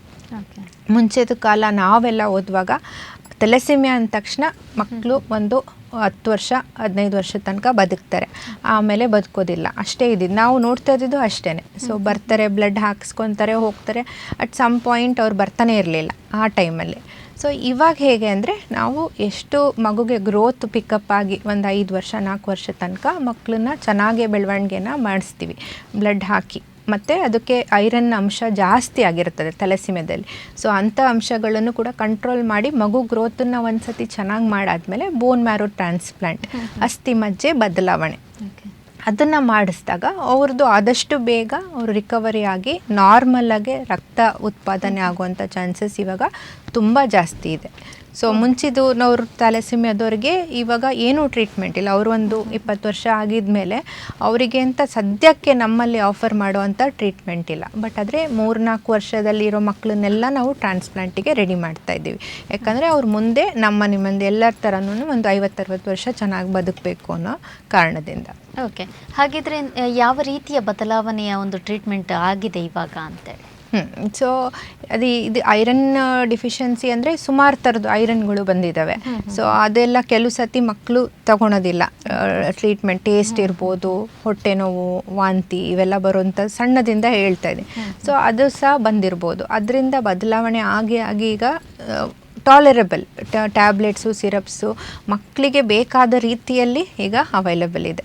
ಸೊ ಅವರಿಗೆ ಟ್ರೀಟ್ಮೆಂಟಲ್ಲಿ ಕಾಂಪ್ಲಿಯನ್ಸಿಗೋಸ್ಕರ ಸೊ ಅದು ಕೂಡ ಚೆನ್ನಾಗಾಗ್ತದೆ. ಮತ್ತು ಮಿಕ್ಕಿದ್ದು ಬಂದರೆ ನಾನು ಹೇಳ್ದಂಗೆ ಥೆಲಸಿಮಿಯಾಗೆ ಇವಾಗ ಬೋನ್ ಮ್ಯಾರೋ ಟ್ರಾನ್ಸ್ಪ್ಲಾಂಟ್ ಇವಾಗ ಫಸ್ಟಿಂದನೇ ನಾವು ಹೇಳೋಕ್ಕೆ ಶುರು ಮಾಡ್ತೀವಿ. ಮುಂಚೆ ಆದರೆ ಅದೊಂದಿದೆ, ಬರ್ತಾ ಇದೆ, ಸೊ ಆ ಟ್ರೀಟ್ಮೆಂಟ್ ಇದೆ, ನಿಮಗೆ ಆಗಿದ್ರೆ ನೀವು ಮಾಡಿ ಅನ್ನೋ ಆಪ್ಷನ್ ಇರ್ತಾಯಿತ್ತು. ಈಗ ನಾವು ಫಸ್ಟಿಂದನೇ ಇಲ್ಲ, ಇದೇ ಮಾಡಬೇಕು, ಮಾಡಿದ್ರೆ ಮಗು ಚೆನ್ನಾಗಿ ಆಗೇ ಆಗತ್ತೆ ಅನ್ನೋ ಭರವಸೆ ಕೊಟ್ಕೊಂಡು ನಾವು ಸ್ಟಾರ್ಟಿಂಗಿಂದನೇ ಇದು ಮಾಡ್ತೀವಿ. So bone marrow transplant is one of the best thing which is recently happened. ಅದರ ನಂತರ ನೆಕ್ಸ್ಟ್ ಕ್ಯಾನ್ಸರ್ ಟ್ರೀಟ್ಮೆಂಟಲ್ಲಿ ಬಂದ್ರೂ ಎಲ್ಲ ಥರದ್ದೂ ಕ್ಯಾನ್ಸರ್ಗಳಿಗೆ ಟ್ರೀಟ್ಮೆಂಟು ಕೈಗೆಟುಕುವ ರೀತಿಯಲ್ಲಿ ಸಿಗ್ತಾ ಇದೆ. ಮತ್ತು ನೆಕ್ಸ್ಟ್ ಬಂದರೆ ಈ ಹಿಮೋಫೀಲಿಯಾದಲ್ಲಿ ಮುಂಚೆ ನಾವೇನು ಹೇಳ್ತಾ ಇದ್ವಿ, ಬರೀ ಬ್ಲಡ್ ಹಾಕಬೇಕು ಅಂತ ಅಂದ್ಕೊತಾ ಇದ್ವಿ. ಆಮೇಲೆ ಅದು ರಿನೋವೇಷನ್ ಆಗಿ ಈಗ ಕ್ಲಾಟಿಂಗ್ ಫ್ಯಾಕ್ಟರ್ಸ್ ಯಾವುದು ಕೊರತೆ ಇದೆಯೋ ಅದನ್ನು ಮಾತ್ರ ಕೊಟ್ಟರೆ ಸಾಕು, ಎಲ್ಲ ಬ್ಲಡ್ ಹಾಕುವಂಥ ಅವಶ್ಯಕತೆ ಇಲ್ಲ ಅನ್ನೋದು ಇವಾಗ ತಿಳಿದಿದೆ. ಸೊ ಅದರಲ್ಲೂ ಆ ಕ್ಲಾಟಿಂಗ್ ಫ್ಯಾಕ್ಟರ್ಸ್ ರಿಯಾಕ್ಷನ್ ಆಗ್ದಲೇ ಇರುವಂಥದ್ದು, ಬೇರೆ ಸೈಡ್ ಎಫೆಕ್ಟ್ಸ್ ಇಲ್ದಲೇ ಇರುವಂಥದ್ದು ಕ್ಲಾಟಿಂಗ್ ಫ್ಯಾಕ್ಟರ್ಸನ್ನ ಅದು ಏನು ಇದು ಬೇಕಿದೆಯೋ ಅಷ್ಟಕ್ಕೆ ಮಾತ್ರ ಕೊಡೋ ಅಂಥದ್ದನ್ನು ಮಾತ್ರ ಬಂದಿದೆ. ಸೊ ಹೀಗೆ ಅದನ್ನು ಕೂಡ ಮೆಡಿಕಲಿ ತುಂಬ ಅಡ್ವಾನ್ಸ್ಡ್ ಆಗಿ ಟ್ರೀಟ್ಮೆಂಟ್ ಕೂಡ ಅವೈಲಬಲ್ ಇದೆ. ಇವಾಗ ಯಾವ ವಯಸ್ಸಿನಲ್ಲಿ ಈ ರಕ್ತಹೀನತೆ ಅನ್ನೋದು ಹೆಚ್ಚಾಗತ್ತೆ ಮಕ್ಕಳಲ್ಲಿ ಅಂತ? ಸೊ ರಕ್ತಹೀನತೆ ಅನ್ನೋದು ಒಂದು 6 ವರ್ಷದಿಂದ 5 ವರ್ಷದಿರೋ ಮಕ್ಕಳಲ್ಲಿ ರಕ್ತಹೀನತೆ ಕಾಮನ್ ಆಗಿ ಕಾಣಿಸೋಂಥದ್ದು. ಮತ್ತು ಋತುಸ್ರಾವ ಆಗೋ ಟೈಮಲ್ಲಿ ಅರೌಂಡ್ 12ರಿಂದ 15 ವರ್ಷದ ಮಕ್ಕಳಲ್ಲಿ, ಮತ್ತು ನೆಕ್ಸ್ಟ್ ಪ್ರೆಗ್ನೆಂಟ್ ಲೇಡೀಸು ಮತ್ತು ಬ್ರೆಸ್ಟ್ ಫೀಡಿಂಗ್ ಮದರ್ಸ್ ಅವರಲ್ಲಿ ಕಾಣುವಂಥ ರಕ್ತಹೀನತೆಗಳ ಸಮಸ್ಯೆಗಳು. ಸೊ ರಕ್ತಹೀನತೆ ಯಾವಾಗ ಬರುತ್ತೆ? ಒಂದು ಮಗುಗೆ ಬ್ರೆಸ್ಟ್ ಫೀಡಿಂಗಿಂದ ಸಾಲಿಡ್ ಫುಡ್ ಸ್ಟಾರ್ಟ್ ಮಾಡೋ ಟೈಮಲ್ಲಿ 6 ತಿಂಗಳು. ಸೊ ಆ ಟೈಮಲ್ಲಿ ಕರೆಕ್ಟಾಗಿ ಪೌಷ್ಟಿಕಾಂಶತೆ ಇರೋ ಆಹಾರ ಸಿಗದಲೇ ಹೋದಾಗ ಮಕ್ಕಳಲ್ಲಿ ರಕ್ತಹೀನತೆಗಳು ಸ್ಟಾರ್ಟ್ ಆಗ್ತಾ ಹೋಗುತ್ತೆ. ಇನ್ನು 2ರಿಂದ 5 ವರ್ಷದ ತನಕ ಮಕ್ಕಳದು ಗ್ರೋತ್ ಸ್ಪರ್ಟ್ ಅಂತೇನು ಹೇಳ್ತೀವಿ, ಅತಿಯಾಗಿ ಗ್ರೋತ್ ಸ್ಟಾರ್ಟ್ ಆಗ್ತದೆ. ಆ ಟೈಮಲ್ಲಿ ಮಗುಗೆ ಸಿಗ್ತಾ ಇರೋವಂಥ ಪೌಷ್ಟಿಕಾಂಶಗಳು ಮಗುವಿಗೆ ಬೆಳವಣಿಗೆಗೆ ಸಾಕಾಗ್ದಲೇ ಹೋದಾಗ ರಕ್ತಹೀನತೆಗಳು ಕೂಡ ಸ್ಟಾರ್ಟ್ ಆಗ್ತದೆ. ಸೊ ಅದು ಕಾಮನ್ನಾಗಿ ಕಾಣಿಸೋವಂಥದ್ದು. ಮತ್ತು ಇನ್ನು ಅಡೋಲಸೆಂಟ್ಸಲ್ಲಿ ಅಂದರೆ ಒಂದು 12ರಿಂದ 15 ವರ್ಷದ ಮಕ್ಕಳಲ್ಲಿ ಅದೇ ಟೈಮಲ್ಲಿ ಪೀರಿಯಡ್ಸ್ ಕೂಡ ಸ್ಟಾರ್ಟ್ ಆಗುತ್ತೆ, ಬೆಳೀತಾ ಇರ್ತಾರೆ, ಬಾಡಿದು ರಿಕ್ವೈರ್ಮೆಂಟ್ ಜಾಸ್ತಿ ಇರ್ತದೆ. ಪ್ಲಸ್ ಆಹಾರದಲ್ಲಿ ಸುಮಾರು ಫುಡ್ ಫ್ಯಾಡಿಸಮ್ ಅಂತ ಹೇಳ್ತೀವಿ, ಅವರಿಗೆ ಅದು ತಿನ್ಲಿಕ್ಕೆ ಆಗೋದಿಲ್ಲ, ಅದು ಬೇಡ ಇದು ಬೇಡ. ಸೊ ಅವೆಲ್ಲ ಶುರುವಾಗುವಾಗ ಆವಾಗ ರಕ್ತಹೀನತೆಗಳು ಕಾಮನ್ ಆಗಿ ಕಾಣಿಸೋವಂಥದ್ದು ಏಜ್ ಗ್ರೂಪ್ಸ್ ಇರುತ್ತೆ. ಓಕೆ, ಇವಾಗ ಆಹಾರ ಕ್ರಮದ ಬಗ್ಗೆ ಹೇಳಿದರೆ ಯಾವ ಆಹಾರ ಕ್ರಮಗಳನ್ನು ನೀಡಿದರೆ ಮಕ್ಕಳಿಗೆ ರಕ್ತದ ಆರೋಗ್ಯ ಅನ್ನೋದು ಉತ್ತಮ ಆಗುತ್ತೆ? ಓಕೆ. ಸೊ ಇವಾಗ ಮಕ್ಕಳಲ್ಲಿ ಎಲ್ಲರಲ್ಲೂ ರಕ್ತ ಉತ್ಪಾದನೆಗೆ ಬರೀ ಮಕ್ಕಳಂತಲ್ಲ, ಎಲ್ಲರಿಗೂ ಹೋಲ್ ಫ್ಯಾಮಿಲಿಯಾಗೆ ಹೆಂಗೆ ತಿನ್ಬೋದು ಅಂದರೆ ಹಸಿರು ತರಕಾರಿಗಳು ಮೇಯ್ನಾಗಿ ಕಬ್ಬಿಣ ಅಂಶ ಜಾಸ್ತಿ ಸಿಗುವಂಥದ್ದು ಹಸಿರು ತರಕಾರಿಗಳಲ್ಲಿ. ಮತ್ತು ಫ್ರೂಟ್ಸ್ ವೆಜಿಟೇಬಲ್ಸು, ಪೊಮೊಗ್ರಾನೆಟ್ ಆಗ್ಬೋದು, ಮೋಸಂಬಿ ಆಗ್ಬೋದು, ಕಿತ್ತಳೆ, ಮತ್ತು ಇದು ಖರ್ಜೂರ ಅಂತ ಹೇಳ್ಬೋದು, ಮೊಟ್ಟೆ, ಮೀನು, ಮಾಂಸ, ಬೇಳೆಗಳು, ಕಡಲೆಗಳು, ಸೊ ಇಂಥದ್ದು ಡ್ರಮ್ ಸ್ಟಿಕ್. ಸೊ ಈ ಥರದಲ್ಲಿ ರಕ್ತ ಜಾಸ್ತಿಯಾಗಿ ಐರನ್ ಅಂಶ ಸಿಗುವಂಥದ್ದು. ಬಟ್ ಬರೀ ಐರನ್ ಅಂಶನೇ ಅಷ್ಟೇ ಅಲ್ಲ, ಸೊ ನಮಗೆ ಕಂಪ್ಲೀಟಾಗಿ ಎಲ್ಲ ಥರದ್ದು ವಿಟಮಿನ್ಸ್ ಬೇಕಾಗ್ತದೆ. ಬರೀ ರಕ್ತಹೀನತೆ ಐರನ್ ಕೊರತೆಯಿಂದ ಮಾತ್ರ ಬರುವಂಥದ್ದಲ್ಲ, ಬೇರೆ ವಿಟಮಿನ್ಸು, ಪ್ರೋಟೀನ್ಸ್ ಕೂಡ ಕೊರತೆಯಿಂದ ಕೂಡ ರಕ್ತಹೀನತೆ ಬರ್ತದೆ. ಸೊ ಓವರಾಲ್ ಕಂಪ್ಲೀಟ್ ಫುಡ್ಡನ್ನು ತಗೊಳೋದ್ರಿಂದ ಈ ರಕ್ತಹೀನತೆನ ನಾವು ಅವಾಯ್ಡ್ ಮಾಡ್ಬೋದು. ಓಕೆ. ಇವಾಗ ಅಕಸ್ಮಾತಾಗಿ ಮಕ್ಕಳಿಗೆ ಪದೇ ಪದೇ ಜ್ವರ ಬರ್ತಾ ಇದ್ರೆ, ಶೀತ ಕೆಮ್ಮು ಆಗ್ತಾ ಇದ್ರೆ, ಅದು ರಕ್ತದ ಆರೋಗ್ಯದ ಮೇಲೆ ಏನಾದರೂ ಪರಿಣಾಮ ಬೀರುತ್ತಾ ಹೇಗೆ ಅಂತ? ಓಕೆ. ಸೊ ಇದು ಒಂದು ಒಳ್ಳೆ ಕ್ವೆಶನ್ನು. ಸೊ ಏನಂದರೆ ಕಾಮನ್ನಾಗೆ ಮಕ್ಕಳು ಇವಾಗ ಒಂದು 2-5 ವರ್ಷ ಇರುವಾಗ ಎಲ್ಲ ತಾಯಂದಿರಿಗೂ ಈ ಥರ ಒಂದು ಎಕ್ಸ್ಪೀರಿಯೆನ್ಸ್ ಇದ್ದೇ ಇರುತ್ತೆ. ಸೊ ಏನಂದರೆ ಜ್ವರ ಬರ್ತದೆ, ಜ್ವರ ಬಂದಾಗ ತಿನ್ನೋದು ಎಲ್ಲ ಕಡಿಮೆ ಆಗ್ತದೆ. ಸೊ ಅದನ್ನು ಅವರು ಮತ್ತೆ ರಿಕವರ್ ಮಾಡಿ ಮತ್ತೆ ಸ್ಟಾರ್ಟ್ ಮಾಡೋಷ್ಟೊತ್ತಿಗೆ ಇನ್ನೊಂದು ಇನ್ಫೆಕ್ಷನ್ ಬರುತ್ತೆ. ಸೊ ಹಾಗಾಗಿ ಅದರಲ್ಲಿ ಮತ್ತೆ ಕಡಿಮೆ ಆಗ್ತದೆ. ಸೊ ಈ ಓವರಾಲ್ ನ್ಯೂಟ್ರಿಷನ್ ಕೊರತೆಯಿಂದ ಮಕ್ಕಳಿಗೆ ಮತ್ತೆ ವಾಪಸ್ ಮಾಲ್ ನ್ಯೂಟ್ರಿಷನ್ ಸ್ಟಾರ್ಟ್ ಆಗುತ್ತೆ, ರಕ್ತಹೀನತೆ. So it is a cycle. So ಒಂದರಿಂದ ಒಂದು ಕನೆಕ್ಟ್ ಆಗುವಂಥ ಸಮಸ್ಯೆಗಳು. ಸೊ ಈಗ ನಾವೇನು ಹೇಳ್ತೀವಿ ಅಂದರೆ, ಈಗ ನ್ಯೂಟ್ರಿಷನ್ ಚೆನ್ನಾಗಿಲ್ಲ ಅಂದಾಗ ರೋಗ ನಿರೋಧಕ ಶಕ್ತಿ ಕಡಿಮೆ ಆಗ್ತದೆ. ಸೊ ಅದರಿಂದ ಮಗುಗೆ ಇನ್ಫೆಕ್ಷನ್ಸು ಬರೋವಂಥ ಚಾನ್ಸಸ್ ಇರುತ್ತೆ. ಅಟ್ ದ ಸೇಮ್ ಟೈಮ್ ಒಂದು ಇನ್ಫೆಕ್ಷನ್ ಬಂದ್ರೂ ಒಂದು ತಿನ್ನೋದಾಗ್ಬೋದು, ಮತ್ತು ನಾವು ಕೊಡುವಂಥ ಮೆಡಿಸಿನ್ಸು ಅವೆಲ್ಲದ್ರಿಂದನೂ ಮಗು ಒಂಥರ ರಿಕವರಿ ಆಗೋ ತನಕ ಎಗೇನ್ ವೀಕ್ ಆಗ್ತಾ ಹೋಗೋದು, ರಕ್ತಹೀನತೆ ಆಗೋದು, ಇವೆಲ್ಲ ಇದ್ದೇ ಇರ್ತದೆ. ಸೊ ನಾವೇನು ಮಾಡ್ಬೋದು ಅಂದರೆ, ಆ ಟೈಮಲ್ಲಿ ಆ ಒಂದು 2-3 ದಿನದ ಅವಧಿಯಲ್ಲಿ ಮಗುಗೆ ಟಾಲ್ರೇಟ್ ಆಗುವಂಥದ್ದು, ಅಂದರೆ ಜೀರ್ಣ ಆಗುವಂಥದ್ದು, ಮಗುಗೆ ಇಷ್ಟವಾದಂಥದ್ದು ಫುಡ್ಡನ್ನು ಕೊಟ್ಟು ಮತ್ತೆ ರಿಕವರಿ ಆದ ತಕ್ಷಣ ನಾವು ಅಗತ್ಯಕ್ಕಿಂತ ಜಾಸ್ತಿ ಮಗುಗೆ ಎಷ್ಟು ಅಗತ್ಯ ನಾರ್ಮಲಾಗಿ ತಿನ್ನೋದಕ್ಕಿಂತ ಅಗತ್ಯಕ್ಕಿಂತ ಜಾಸ್ತಿ ಕೊಡೋದ್ರಿಂದ ನಾವೇನು ಗ್ಯಾಪ್ ಇರುತ್ತಲ್ಲ, ಆ ಲಾಸನ್ನು ನಾವು ಈ ಗ್ಯಾಪಲ್ಲಿ ನಾವು ಇದನ್ನು ರಿಕವರ್ ಮಾಡ್ಬೋದು. ಅಫ್ಕೋರ್ಸ್ ಅದಾದಮೇಲೂ ಕೂಡ ಮಗುದು ರಕ್ತಹೀನತೆ ಆಗಲಿ, ಗ್ರೋತ್ ಆಗಲಿ ಎಫೆಕ್ಟ್ ಆಗ್ತಿದೆ. ಪದೇ ಈ ಥರ ಜ್ವರ, ಶೀತ, ಹಾಗೆ ಕೆಮ್ಮು, ವಾಂತಿ, ಭೇದಿಯಾಗಿ ಬರ್ತಾ ಇದ್ದಾರೆ ಅಂದಾಗ ನಾವು ಆಲ್ವೇಸ್ ಮೆಡಿಸಿನ್ಸ್ ಅಂತೂ ಕೊಡ್ತೀವಿ. So but at the same time ತಾಯಂದಿರು ಈ ಥರ ಬ್ಯಾಲೆನ್ಸ್ ಡಯಟ್ ಕೊಡೋದ್ರಿಂದ ಅವ್ರ ಕಡೆಯಿಂದ ಅವರು ಕೂಡ ಇದನ್ನು ಮಾಡ್ಬೋದು, ರಿಕವರಿಗೆ ಹೆಲ್ಪ್ ಆಗುತ್ತೆ. ಓಕೆ. ಇನ್ನು ಕೆಲವು ತಾಯಂದಿರು ಏನು ಮಾಡ್ತಾರೆ ಅಂದರೆ, ಮಕ್ಕಳು ಆಸೆ ಪಟ್ಟಿದ್ದನ್ನು ಬಿಟ್ಟು ಅವರ ಒಂದು ಚಾರ್ಟ್ ಇರುತ್ತೆ, ಅದೇ ಥರ ಆಹಾರವನ್ನು ಕೊಡ್ತಾ ಹೋಗ್ತಾರೆ. ಸೊ ಇದರಿಂದಾಗಿ ಕೂಡ ರಕ್ತದ ಆರೋಗ್ಯದ ಮೇಲೆ ಪರಿಣಾಮ ಬೀರುತ್ತಾ ಹೇಗೆ? ಹೌದು. ಸೊ ಈಗ ನಾವೇನು ಹೇಳ್ತೀವಿ ಅಂದರೆ ಫ್ಯಾಮಿಲಿ ಪಾಟ್ ಫೀಡಿಂಗ್ ಅಂತ ಹೇಳ್ತೀವಿ. ಸೊ ಒಂದು ವರ್ಷದೊಳಗೆ ಮಕ್ಕಳು, 1 ವರ್ಷದ ಮಗುಗೆ ಎಲ್ಲರೂ ಏನು ಮನೆಯಲ್ಲಿ ತಿಂತಾರಲ್ಲ ಅದನ್ನೇ ಫುಡನ್ನು ಕೊಡೋ ಅಂಥದ್ದು. ಸೊ ಮಗುಗೆ ಅಂತ ಸಪ್ರೇಟಾಗಿ ಮಾಡೋವಂಥದ್ದು. ಪ್ರತಿದಿನ ಒಂದೇ ಥರದ್ದು ಬೆಳಗ್ಗೆಯಿಂದ ಸಂಜೆ ತನಕ ರಾಗಿನೇ ಕೊಟ್ಟರೆ ಯಾವುದೇ ಮಗುನೂ ಕೂಡ ಇಷ್ಟಪಡೋದಿಲ್ಲ. ಮತ್ತು ಟೇಸ್ಟ್ ಕೂಡ ಚೇಂಜ್ ಆಗಬೇಕು, ಮತ್ತು ಅವರಿಗೆ ಡಿಫ್ರೆಂಟ್ ಫುಡ್ ಕೊಡಬೇಕು. ಸೊ ಅವರಿಗೆ ಆ ಟೇಸ್ಟ್ ಬರ್ಡ್ಸ್ ಡೆವಲಪ್ ಆಗ್ತಾ ಇರುತ್ತೆ ಆ ಟೈಮಲ್ಲಿ, 6-1 ವರ್ಷದ ಟೈಮಲ್ಲಿ. ಇಲ್ಲ 2-5 ವರ್ಷದ ಮಕ್ಕಳು ಕೂಡ ಹಂಗೆ ತುಂಬ ಕ್ರ್ಯಾಂಕ್ ಇರ್ತಾರೆ. ಸೊ ಅವರಿಗೆ ನೀವು ಮಾಡಿರೋದನ್ನೇ ಕೊಡಬೇಕು, ಇಲ್ಲ ನೀವು ಬೆಳಗ್ಗೆ ತಿಂದಿರೋದನ್ನೇ ಮಧ್ಯಾಹ್ನ ತಿನ್ನಬೇಕು ಅಂದರೆ ತಿನ್ನೋದಿಲ್ಲ. ಸೊ ಅವರಿಗೆ ತಕ್ಕನಾಗೆ, but at the same time ನಮಗೆ ನ್ಯೂಟ್ರಿಷನ್ನಿಗೆ ಈ ಮಗುಗೆ ಏನು ಕೊಡಬೇಕು ಇವಾಗ. ಸೊ ನೀವು ಅನ್ನ ಬೇಳೆ ಕೊಡ್ತೀರಾ ಅಂತ ಇಟ್ಕೊಳ್ಳಿ, ಅದ್ರ ಜೊತೆಗೆ ತುಪ್ಪ ಹಾಕುವಂಥದ್ದು, ಇಲ್ಲ ಅನ್ನ ಬೇಳೆಗೆ ವೆಜಿಟೇಬಲ್ಸ್ನು ಕೂಡ ಮಿಕ್ಸ್ ಮಾಡುವಂಥದ್ದು. ವೆಜಿಟೇಬಲ್ಸ್ ಹಾಗೆ ತಿನ್ನೋದಿಲ್ಲ ಅಂದರೆ ಈಗ ಪಲಾವ್, ಬಿರಿಯಾನಿ ಈ ಥರ ಮಾಡಿ ವೆಜಿಟೇಬಲ್ಸ್ ಕೂಡ ಹೋಗುವಂಥದ್ದು ನೋಡಬೇಕು. ಸೊ ಮಗುಗೆ ಇಷ್ಟವಾಗಿರೋ ಆಹಾರದನ್ನಲ್ಲೇ ನಾವು ಹೆಂಗೆ ನ್ಯೂಟ್ರಿಷಿಯಸ್ ಮಾಡ್ಬೋದು ಅನ್ನೋದನ್ನು ನೋಡಬೇಕಾಗತ್ತೆ. ಸೊ ರಾದರ್ ದ್ಯಾನ್ ಹೀಗೆ ಕೊಡಬೇಕು, ಬುಕ್ ನೋಡಿಕೊಂಡು ನಾವು ಬೆಳಗ್ಗೆ ಇದು, ಮಧ್ಯಾಹ್ನ ಇದು, ಸಂಜೆ ಇದು ಅಂತ ಕೊಡೋದು ತುಂಬ ರಾಂಗ್, ಮತ್ತು ಕೊಡಲಿಕ್ಕೂ ಆಗಲ್ಲ, ಮಕ್ಕಳು ನಮ್ಮ ಮಾತು ಕೇಳೋದಿಲ್ಲ. ಸೊ ಅವರಿಗೆ ಬೇಕಾದದನ್ನ, ಇಷ್ಟವಾದದನ್ನು ನಮ್ಮ ರೀತಿಯಲ್ಲಿ ಮಾಡಿ ಕೊಡೋವಂಥದ್ದು ಬೆಟರ್. ಓಕೆ. ಇನ್ನು ರಕ್ತದ ಗುಣಮಟ್ಟ ಅನ್ನೋದು ಹೆಚ್ಚಾಗಲಿಕ್ಕೆ, ಅದರ ಆರೋಗ್ಯ ಹೆಚ್ಚಾಗಲಿಕ್ಕೆ ಪೋಷಕರು ಏನೆಲ್ಲ ನಿಯಮವನ್ನು ಪಾಲಿಸಬೇಕಾಗತ್ತೆ? ಒಂದು ಕ್ಲೀನ್ ಹೈಜಿನಿಕ್ ಫುಡ್. ಸೊ ಎಲ್ಲರಿಗೂ ಮನೇಲೇ ಮಾಡಿ ಕೊಡೋವಂಥದ್ದು ಇರೋದಿಲ್ಲ. ಸೊ ಟೈಮ್ ಇರೋದಿಲ್ಲ ಅವರಿಗೆ, ಬೇರೆ ಥರದ್ದು ಆಕ್ಯುಪೆನ್ಸಿ ಇರ್ಬೋದು, ಕೆಲಸಗಳಿರ್ಬೋದು. ಸೊ ಆ ಟೈಮಲ್ಲಿ ನಾವೇನು ಹೇಳ್ತೀವಿ ಅಂದರೆ, even the packed food also, rather than giving packed commercially, ಇವಾಗ ಟಿ ವಿನಲ್ಲಿ ಆ್ಯಡಲ್ಲಿ ಕಾಣಿಸೋವಂಥ ಫುಡ್ಗಳನ್ನೇ ತಂದು ಕೊಡಬೇಕಾದಂಥ ಅವಶ್ಯಕತೆ ಇಲ್ಲ.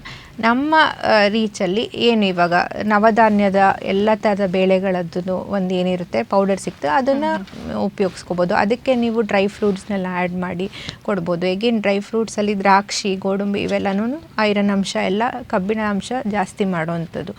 ಪ್ಲಸ್ ನಿಮಗೆ ತರಕಾರಿಗಳನ್ನು ನೀವು ಕಟ್ಲೆಟ್ಟಾಗಿ ಮಾಡಿ ಕೊಡ್ಬೋದು, ಇಲ್ಲ ಸೂಪ್ ಥರ ಮಾಡಿ ಕೊಡ್ಬೋದು. ಜ್ಯೂಸಸ್ಸು, ಪ್ಯೂರೀಸು, ಫ್ರೂಟ್ಸ್ನಲ್ಲಿ ಈ ಥರ ಮಾಡಿ ಕೊಡ್ಬೋದು. ಸೊ ಜಂಕ್ ಫುಡ್ಡನ್ನು ಆದಷ್ಟು ಅವಾಯ್ಡ್ ಮಾಡಬೇಕು. ಕೆಲವೊಂದು ಸರ್ತಿ ಬರೀ ಬಿಸ್ಕೆಟ್ಸು, ಇಲ್ಲಾಂದರೆ juices, canned juices, soda carbonated juices. So ಇವನ್ನೆಲ್ಲ ಕೊಡುವಾಗ ಡೈಜೆಷನ್ ಶಕ್ತಿ ಕೂಡ ಕಡಿಮೆ ಆಗುತ್ತೆ, ಮತ್ತು ಪೌಷ್ಟಿಕಾಂಶತೆ ಕೂಡ ಏನೂ ಸಿಗೋದಿಲ್ಲ ಅದರಿಂದ. ಸೊ ಅಂಥದನ್ನೆಲ್ಲ ಆದಷ್ಟು ಅವಾಯ್ಡ್ ಮಾಡಬೇಕು.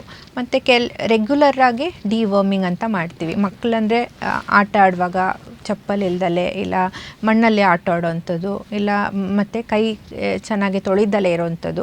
ಸೊ ಈ ಥರದ್ದೆಲ್ಲ ರಿಸ್ಕ್ ಇರೋದ್ರಿಂದ ಡಿವರ್ಮಿಂಗ್ ರೆಗ್ಯುಲರಾಗಿ ಸ್ಕೂಲಲ್ಲಿ ಕೂಡ ಮಾಡ್ತಾರೆ. ಸೊ ಡಾಕ್ಟರ್ ಹತ್ರ ಬಂದಾಗ, ಸೊ ಈ ಥರ ಎಲ್ಲ ಸಮಸ್ಯೆಗಳಿದೆ, ವರ್ಮ್ಸ್ ಇದು ಕಾಣಿಸ್ತದೆ, ಇಲ್ಲ ಮಕ್ಕಳು ನಿದ್ದೆ ಮಾಡೋದಿಲ್ಲ ನೈಟಲ್ಲಿ, ಎಲ್ಲ ಇಚ್ಚಿಂಗ್ ಆಗ್ತದೆ. ಸೊ ಆ ಥರ ಎಲ್ಲ ಹೇಳುವಾಗ ಡಿವರ್ಮಿಂಗ್ ರೆಗ್ಯುಲರಾಗಿ ನಾವು ಮಾಡ್ತೀವಿ. ಸೊ ಹಾಗಾಗಿ ಈ ಥರ ಅವ್ರ ಕಡೆಯಿಂದ ಪೇರೆಂಟ್ಸು ಮಾಡುವಂಥದ್ದು. ಓಕೆ, ಇವಾಗ ಜಂಕ್ ಫುಡ್ ಅಂತ ಹೇಳಿದರೆ, ಈ ಜಂಕ್ ಫುಡ್ ಹಾಗೆಯೇ ರಕ್ತದಲ್ಲಿ ಆಗುವಂತಹ ಸಮಸ್ಯೆ, ಇದಕ್ಕೆ ಏನು ಸಂಬಂಧ? ಸೊ ಜಂಕ್ ಫುಡ್ ಅಂದರೆ ಒಂದು ಓವರಾಲ್ ನ್ಯೂಟ್ರಿಷನ್ ಏನೂ ಸಿಗೋದಿಲ್ಲ, ಅನ್ನೆಸೆಸರಿ ಫ್ಯಾಟ್ ಆ್ಯಡ್ ಆಗ್ತಾ ಹೋಗ್ತದೆ, ಒಬೆಸಿಟಿಗೆ ಕಾರಣ ಆಗ್ತದೆ. ಇನ್ನೊಂದು ಈ ಇಂಡೈಜೆಷನ್ ಸ್ಟಾರ್ಟ್ ಆಗ್ತದೆ. ಒಂದು ಅಗತ್ಯಕ್ಕಿಂತ ಜಾಸ್ತಿ ಈ ಅನ್ಡೈಜೆಸ್ಟೆಡ್ ಮೆಟೀರಿಯಲ್ಸ್ ಲೈಕ್ ಸೋಡಾ, ಈ ಕಾರ್ಬೋನೇಟೆಡ್ ಫುಡ್ಸು, ಪ್ಯಾಕ್ಡ್ ಟಿನ್ಡ್ ಐಟಮ್ಸ್ ಇವನ್ನೆಲ್ಲ ತಿನ್ನುವಾಗ ಇಂಡೈಜೆಷನ್ ಸ್ಟಾರ್ಟ್ ಆಗುತ್ತೆ. ಪ್ಲಸ್ ಅದು ಕಬ್ಬಿಣದ ಅಬ್ಸಾರ್ಪ್ಷನ್ನು, ವಿಟಮಿನ್ಸ್ದ ಅಬ್ಸಾರ್ಪ್ಷನಿಗೆ ಅಡ್ಡಿ ಮಾಡ್ತಂತೆ. ಸೊ ಇವೆಲ್ಲ ಮಾಡೋದ್ರಿಂದ ಮಕ್ಕಳಿಗೆ ರಕ್ತಹೀನತೆಗಳು ಮತ್ತು ರೋಗ ನಿರೋಧಕ ಶಕ್ತಿ ಕಡಿಮೆ ಆಗುವಂಥದ್ದು ಕ್ರಮೇಣ ಸ್ಟಾರ್ಟ್ ಆಗ್ತದೆ. ಓಕೆ, ಇವಾಗ ರಕ್ತಹೀನತೆ ಇರ್ಬೋದು, ರಕ್ತದ ಸಮಸ್ಯೆಗಳ ಬಗ್ಗೆ ಕೆಲವೊಂದು ಪೋಷಕರಲ್ಲಿ ಕೆಲವೊಂದು ತಪ್ಪು ಕಲ್ಪನೆಗಳಿರುತ್ತೆ, ಅದು ಯಾವ್ಯಾವು ಅಂತೇಳಿ? ತಪ್ಪು ಕಲ್ಪನೆ ಕಾಮನ್ ಆಗಿ ನಾವು ನೋಡುವಂಥದ್ದಂದರೆ, ಎಲ್ಲ ರಕ್ತಹೀನತೆಗೂ ಕಾಮನ್ ಕಾರಣ ಐರನ್ ಡೆಫಿಷಿಯನ್ಸಿ. ಸೊ ಈಗ ಮಗು ರಕ್ತ ಕಡಿಮೆ ಇದೆ ಅಂತ ಅವರಿಗೆ ಅನಿಸಿದರೆ, ಇಲ್ಲ ನಾವು ಹೇಳಿದ್ರೆ ಅವ್ರು ಏನು ಹೇಳ್ತಾರೆ, ಇದು ಐರನ್ ಕೊರತೆಯಿಂದ ಮಾತ್ರ ಇರೋದು, ಸೊ ನಾವು ಕೆಲವೊಂದು ಸತಿ ಟೆಸ್ಟ್ಗಳನ್ನು ಮಾಡಿಸಿ ನೋಡೋಣ ಅಂತ ನಾವು ಹೇಳ್ತೀವಿ, ರಕ್ತ ಹೀನತೆಗೆ ಏನು ಕಾರಣ ಅನ್ನುವಾಗ. ಸೊ ಅವರು ಡಿಸೈಡ್ ಮಾಡ್ತಾರೆ, ನಾವು ಬರ್ತೀವಿ ಅಂತ ಹೇಳಿ ಮತ್ತೆ ಬರೋದಿಲ್ಲ. ಸೊ ಅವರು ದೇ ವಿಲ್ ಥಿಂಕ್ ನಾವು ಮನೆಯಲ್ಲೇ ರಕ್ತ ಜಾಸ್ತಿ ಮಾಡುವಂಥ ಪದಾರ್ಥಗಳನ್ನು ಕೊಟ್ಟರೆ ಇದು ಆರಾಮ್ಸೆ ಟ್ರೀಟ್ಮೆಂಟ್ ಮಾಡ್ಬೋದು ಅಂತ. ಕೆಲವು ಸತಿ ರಕ್ತದ ಪರೀಕ್ಷೆಗಳು ತುಂಬ ಇಂಪಾರ್ಟೆಂಟ್ ಆಗುತ್ತೆ. ಎಷ್ಟು ಮಟ್ಟಿಗೆ ಕಡಿಮೆ ಇದೆ ರಕ್ತ, ಮತ್ತು ಏನು ಕಾರಣಕ್ಕೆ ಕಡಿಮೆ ಇದೆ, ಪ್ಲಸ್ ಏನೇನೆಲ್ಲ ರಕ್ತ ಕಣಗಳು, ನಾನು ಹೇಳ್ದಂಗೆ ಬರೀ ಕೆಂಪು ರಕ್ತ ಮಾತ್ರ ಕಡಿಮೆ ಇದೆಯಾ, ಬಿಳಿ ರಕ್ತ, ಪ್ಲೇಟ್ಲೆಟ್ಸ್ ಎಲ್ಲ ಕಡಿಮೆ ಇದೆಯಾ, ಮತ್ತು ಕೆಲವೊಂದು ಲವಣಾಂಶಗಳು, ಐರನ್ ಅಂಶ, B12 ಅಂತ ಹೇಳ್ತೀವಿ, ಅದರದ್ದೆಲ್ಲ ಎಷ್ಟು ಇದೆ ಅನ್ನೋದು ನೋಡಿಕೊಂಡು ನಾವು ಸರಿಯಾದ ಟ್ರೀಟ್ಮೆಂಟ್ ಕೊಡೋಕ್ಕೆ ನಮಗೆ ಹೆಲ್ಪ್ ಆಗುತ್ತೆ. ಸೊ ಒಂದು ತಪ್ಪು ಕಲ್ಪನೆ.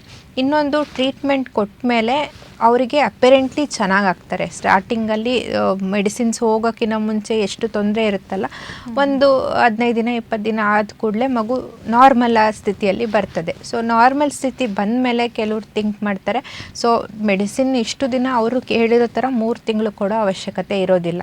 ಸೊ ಮಗು ಚೆನ್ನಾಗಾಗಿದೆ, ತಗೊಳ್ಳುವಾಗ ತುಂಬ ತೊಂದರೆ ಇತ್ತು, ಈಗ ತಗೊಂಡಾಗ ಇಂಪ್ರೂವ್ಮೆಂಟ್ ಆಗಿದೆ ಅನ್ಬೇಕಾದ್ರೆ ಸೊ ಕಂಟಿನ್ಯೂ ಮಾಡೋ ಅವಶ್ಯಕತೆ ಇಲ್ಲ ಅನ್ನೋದು ಅವರು ಕಾಮನ್ನಾಗಿ ಮಾಡುವಂಥ ಒಂದು ಇದು ತಪ್ಪು ಕಲ್ಪನೆ. ಇನ್ನು ಅಂದರೆ ಕೆಲವು ಸತಿ ನಾವು ಆನುವಂಶಿಕವಾಗಿ ಬಂದಿರೋ ತೊಂದರೆ ಅಂತ ನಾವು ಐಡೆಂಟಿಫೈ ಮಾಡುವಾಗ ಕೆಲವೊಂದು ಎಕ್ಸ್ಟ್ರಾ ಟೆಸ್ಟ್ಗಳನ್ನು ಮಾಡಿಸ್ಬೇಕಾಗತ್ತೆ. ಸೊ ಆ ಟೈಮಲ್ಲಿ ಅವ್ರು ಹೇಳ್ತಾರೆ, ನಮಗೂ ಕೂಡ ರಕ್ತಹೀನತೆ ಇದೆ, ಬಟ್ ನಾವು ನಾರ್ಮಲ್ ಆಗಿದ್ದೀವಿ, ಸೊ ನಮಗೆ ಏನು ಪ್ರಾಬ್ಲಮ್ ಆಗಿಲ್ಲ ಅಂದರೆ ಮಗುಗೂ ಏನು ಪ್ರಾಬ್ಲಮ್ ಆಗಲ್ಲ, ಸೊ ಏನು ಅದರದ್ದು ಅವಶ್ಯಕತೆ ಇಲ್ಲ ಅನ್ನೋ ಒಂದು ತಪ್ಪು ಕಲ್ಪನೆ ಇರುತ್ತೆ. ನಾನು ಹೇಳ್ದಂಗೆ ಥೆಲೆಸೀಮಿಯಾ ತಂದೆ ತಾಯಿ ಇಬ್ಬರು ಕ್ಯಾರಿಯರ್ ಆಗಿರ್ಬೋದು, ಬಟ್ ಆದರೆ ಈ ಮಗುಗೆ ಸಿವಿಯರ್ ವೆರೈಟಿಯಾಗಿ ಬಂದಿರೋಂಥ ರಕ್ತ ಸಮಸ್ಯೆ ಇರ್ತದೆ. ಸೊ ಅವರಿಗೆ ಕ್ಯಾರಿಯರ್ ಇದ್ದರೂ ಸಮಸ್ಯೆ ಜಾಸ್ತಿ ಇಲ್ದಲೇ ಇರ್ಬೋದು, ಬಟ್ ಮಗುಗೆ ಬರುವಂಥದ್ದು ಸಿವಿಯರಾಗಿ ಬಂದಿರ್ತದೆ. ಸೊ ಅದೇ ರೀತಿ ಕೆಲವೊಂದು ತಂದೆ ತಾಯಿಗೆ ಇಲ್ದಲೇ ಹೋಗ್ಬೋದು, ಬಟ್ ಆದರೆ ಈ ಮಗುನಲ್ಲಿರುವಂಥದ್ದು ಬೇರೆದೇ ಸಮಸ್ಯೆ ಇರ್ಬೋದು. ಸೊ ಹಾಗಾಗಿ ಡಾಕ್ಟರ್ ಸಲಹೆ ಕೇಳಿಕೊಂಡು ಮುಂದೆ ಹೋಗೋದು ಒಳ್ಳೆಯದು. ಓಕೆ, ಇವಾಗ ರಕ್ತಹೀನತೆ ಇರ್ಬೋದು, ರಕ್ತ ಸಮಸ್ಯೆಗಳು ಯಾವಾಗ ತುಂಬ ಡೇಂಜರಸ್ ಆಗಿರುತ್ತೆ, ಯಾವಾಗ ಪರೀಕ್ಷೆ ಮಾಡಿಸಬೇಕಾಗತ್ತೆ ಅಂತ? ಸೊ ನಾವು ಬಂದಿದ್ದ ಮಕ್ಕಳಲ್ಲಿ ಒಂದು ಸಿಂಪ್ಟಮ್ಸ್ ಅಂತ ನೋಡ್ತೀವಿ. ಸಿಂಪ್ಟಮ್ಸ್ ಅಂದರೆ ಅವ್ರಿಗೆ ತಂದೆ ತಾಯಿಗಳು ಹೇಳ್ತಾರೋ ತೊಂದರೆಗಳು, ಮತ್ತು ಮಗುನಲ್ಲಿ ಮಗು ಪರೀಕ್ಷೆ ಮಾಡಿದಾಗ ಕಾಣಿಸೋ ಅಂಥ ಡೇಂಜರ್ ಸೈನ್ಸ್, ಇಲ್ಲಾಂದರೆ ಮಗುಗಿರುವಂಥ ರೋಗ ಲಕ್ಷಣಗಳು. ಸೊ ಅವೆರಡಕ್ಕೂ ಮ್ಯಾಚ್ ಆಗ್ತಾ ಇದೆ ಅಂದರೆ ನಾವು ಕ್ಲಿನಿಕಲಿನೇ ಟ್ರೀಟ್ಮೆಂಟ್ ಕೊಡುವಂಥದ್ದು ಇರ್ತದೆ. ಸೊ ಐದರ್ ನಾವು ಮೆಡಿಸಿನ್ಸ್ ಕೊಡಬೇಕಾ ಬೇಡವಾ, ಇಲ್ಲ ಹೀಗೇ ಅವ್ರಿಗೆ ಅಡ್ವೈಸ್ ಮಾಡಿ ಈ ಆಹಾರದಲ್ಲಿ ಬದಲಾವಣೆಗಳನ್ನು ಹೇಳಿ ಮತ್ತೆ ಕರೆದು ನೋಡೋವಂಥದ್ದು ಕೂಡ ಇರ್ತದೆ. ಸೊ ಇವಾಗ ಎಮರ್ಜೆನ್ಸಿ ಅಂತ ನಾನು ಹೇಳುವಾಗ, ಈಗ ಜ್ವರ ಬಿಡ್ತಾನೆ ಇಲ್ಲ, ಒಂದು ವಾರ ಆಗಿದೆ, ಪ್ಲಸ್ ಮಗು ನೋಡುವಾಗ ತುಂಬಾ ರಕ್ತಹೀನತೆ ಥರ ಕಾಣಿಸ್ತಾ ಇದೆ, ಬ್ಲೀಡಿಂಗ್ ಸೈನ್ಸ್ ಕಾಣಿಸ್ತಿದೆ, ಮೈ ಕೈಯಲ್ಲೆಲ್ಲ ರಕ್ತದ ಕಲೆಗಳು ಕಾಣಿಸ್ತಿದೆ, ಇಲ್ಲಾಂದರೆ ಮೂಗಲ್ಲಿ ಬಾಯಲ್ಲಿ ರಕ್ತ ಬರ್ತಿದೆ, ಲಿವರ್ ಸ್ಪ್ಲೀನ್ ಕಾಣಿಸ್ತದೆ, ಇಲ್ಲ ಗೆಡ್ಡೆಗಳು ಕಾಣಿಸ್ತಿದೆ. ಬಂದಿರೋದು ಬರೀ ಗೆಡ್ಡೆ ಇರ್ಬೋದು, ಆದರೆ ನೋಡುವಾಗ ರಕ್ತಹೀನತೆ ಕಾಣಿಸ್ತಾ ಇದೆ. ಎಲ್ಲ ನೋಡುವಾಗ ಇಮಿಡಿಯೇಟ್ ರಕ್ತ ಪರೀಕ್ಷೆಗಳನ್ನು ಅವಶ್ಯಕತೆ ಇದೆ ಎನ್ನುವಾಗ ನಮಗೆ ಕಾಣ್ತದೆ ಮಗುನ ನೋಡುವಾಗ. ಸೊ ಅದು ಡಾಕ್ಟ್ರೇ ಡಿಸೈಡ್ ಮಾಡ್ತಾರೆ. ಸೊ ನಾವೇ ಅಂದ್ಕೊಂಡು ರಕ್ತ ಕಡಿಮೆ ಇದ್ದರೆ ಏನು ಮಾಡಿಸ್ಬೇಕು ನಾವೇ ಮಾಡಿಸಿ ಹೋಗುವ ಅನ್ನೋವಂಥದ್ದು ಸಂದರ್ಭಕ್ಕಿಂತ ನೀವು ಡಾಕ್ಟರ್ ಸಲಹೆ ತಗೊಂಡು ಅವರು ಅದರೊಟ್ಟಿಗೆ ಬೇರೆಲ್ಲ ಟೆಸ್ಟ್ಗಳು ಏನೇನು ಹೇಳ್ತಾರೋ ಅದನ್ನೆಲ್ಲ ಮಾಡಿಸೋದು ಒಳ್ಳೆಯದು. ಓಕೆ, ಇವಾಗ ಕೇವಲ ಆಹಾರ ಬದಲಾವಣೆಯಿಂದ ಈ ರಕ್ತಹೀನತೆಯನ್ನು ತಡೆಗಟ್ಟಬಹುದಾ ಹೇಗೆ ಅಂತ? ಖಂಡಿತವಾಗಿಯೂ. ಸೊ ನಾನು ಹೇಳ್ದಂಗೆ 6 months to 2 years, 2 years ಅಲ್ಲ 5 years ಅಂತ ಇಟ್ಕೋಬೋದು. ಆ ಟೈಮಲ್ಲಿ ಐರನ್ ಡಿಫಿಷಿಯನ್ಸಿ ಅನಿಮಿಯಾ ಅನ್ನೋದು ತುಂಬ ಕಾಮನ್ ಆಗಿ ನೋಡೋ ಅಂಥದ್ದು. ಸೊ ಆವಾಗ ಬೇಕಾಗಿರೋವಂಥ ಫುಡ್ ನಾವು ಮಕ್ಕಳಿಗೆ ಕರೆಕ್ಟಾಗಿ ಕೊಟ್ಟಾಗ ಈ ರಕ್ತಹೀನತೆ ಬರ್ದಲೇ ಹೋಗ್ಬೋದು. ಎಲ್ಲರಿಗೂ ರಕ್ತಹೀನತೆ ಬರಲೇಬೇಕು ಅಂತಿಲ್ಲ, ಬಟ್ ಮೆಜಾರಿಟಿ ಇರ್ತಾರೆ. ನಾವು 2 ಮಕ್ಕಳನ್ನ ನೋಡಿದ್ರೆ ಅದರಲ್ಲಿ ಒಂದು ಮಗುಗೆ ಮಾತ್ರ ಐರನ್ ಡಿಫಿಷಿಯನ್ಸಿ ಅನಿಮಿಯಾ ಇದ್ದೇ ಇರುತ್ತೆ, ಯಾಕಂದರೆ ಅಷ್ಟು ಕಾಮನ್ ರಕ್ತಹೀನತೆ secondary to iron deficiency. So ಹಾಗಾಗಿ ಇದ್ರ ಬಗ್ಗೆ ಅವೇರ್ನೆಸ್ ಇದ್ದರೆ ತಂದೆ ತಾಯಿಗಳು ಡೆಫಿನೆಟ್ಲಿ ಅದನ್ನು ಟೇಕ್ ಕೇರ್ ಮಾಡ್ತಾರೆ. ಸೊ ನ್ಯೂಟ್ರಿಷಿಯಸ್ ಫುಡ್ ಕೊಡುವಾಗ ಡೆಫಿನೆಟ್ಲಿ ಎಲ್ಲರಿಗೂ ರಕ್ತದ ಹೀನತೆ ಬರಬೇಕಂತಿಲ್ಲ, ಪ್ಲಸ್ ಎಲ್ಲರಿಗೂ ಮೆಡಿಸಿನ್ಸ್ ಅಗತ್ಯ ಕೂಡ ಇರೋದಿಲ್ಲ. ಓಕೆ, ಇನ್ನು ಕೊನೆಯದಾಗಿ ಒಂದು ಪೋಷಕರಿಗೆ ಸಂದೇಶ ನೀಡೋದಾದರೆ ನೀವು? ಪೋಷಕರಿಗೆ ನಾನು ಹೇಳೋದಂದರೆ, ಒಂದು ಈ ಏಜ್ ಗ್ರೂಪ್ಸಲ್ಲೆಲ್ಲ ನೀವು ನ್ಯೂಟ್ರಿಷಿಯಸ್ ಫುಡ್ಡನ್ನು ಕೊಡ್ತಾ ಹೋಗಿ, ಮತ್ತು ನಿಮ್ಮ ಸ್ವಲ್ಪ ಬದಲಾವಣೆ ಕಂಡಲ್ಲಿ ಮಕ್ಕಳಿಗೆ ಅವರ ಆ್ಯಕ್ಟಿವಿಟಿನಲ್ಲಾಗ್ಬೋದು, ಇಲ್ಲ ಅವ್ರದ್ದು ದೇಹ ತೂಕದಲ್ಲಾಗ್ಬೋದು, ಇಲ್ಲ ನೋಡಲಿಕ್ಕೆ ನಿಮಗೆ ಬಿಳುಪಾಗಿ ಅಂದರೆ ಪೇಲಾಗಿ ಕಾಣಿಸ್ಕೊಳ್ತಾ ಇದ್ದರೆ, ಇಲ್ಲ ಬೇರೆಲ್ಲ ಡೇಂಜರ್ ಸೈನ್ಸ್ ನಾವು ಹೇಳುವಾಗ ಬ್ಲೀಡಿಂಗ್ ಆಗ್ಬೋದು, ಲಿಂಫ್ ನೋಡ್ಸ್ ಅಂತ ಹೇಳ್ತೀವಿ, ಕರಳೆಗಳಂತ ಹೇಳ್ತೀವಿ, ಅದು ಕಾಣಿಸುವಾಗ, ಇಲ್ಲ ಮಗು ಆ್ಯಕ್ಟಿವಿಟಿ ನಾರ್ಮಲಾಗಿ ಕಾಣಿಸ್ತಿಲ್ಲ, ಜ್ವರ ಪದೇ ಪದೇ ಬರ್ತಾ ಇದೆ, ಸೊ ಇವೆಲ್ಲ ಇದ್ದಾಗ ದಯವಿಟ್ಟು ನಿಮ್ಮ ಡಾಕ್ಟ್ರನ್ನ ಸಂಪರ್ಕ ಮಾಡಿ. ಸೊ ಅವ್ರು ಹೇಳುವಂಥ ಟೆಸ್ಟ್ಗಳ ಅಗತ್ಯ ಇದ್ದರೆ ಡೆಫಿನೆಟ್ಲಿ ಮಾಡಿಸಿ.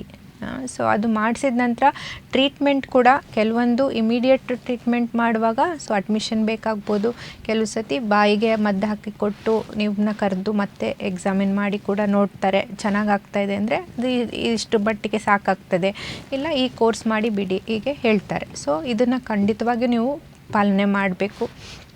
ಕೆಲವೊಂದು ಏನಂದರೆ ತಪ್ಪು ಕಲ್ಪನೆಗಳಂದರೆ ಒಬ್ಬರಿಂದ ಇನ್ನೊಬ್ಬರಿಗೆ ಬರ್ತದೆ ಅಂತ. ಈ ಥ್ಯಾಲಸೀಮಿಯಾ ಎಲ್ಲ ಒಬ್ಬರಿಂದ ಇನ್ನೊಬ್ಬರಿಗೆ ಅಂಟು ರೋಗದ ಥರ ಬರೋದಿಲ್ಲ. ಸೊ ಇದು ಆನುವಂಶಿಕವಾಗಿ ಬರುವಂಥ ರೋಗ.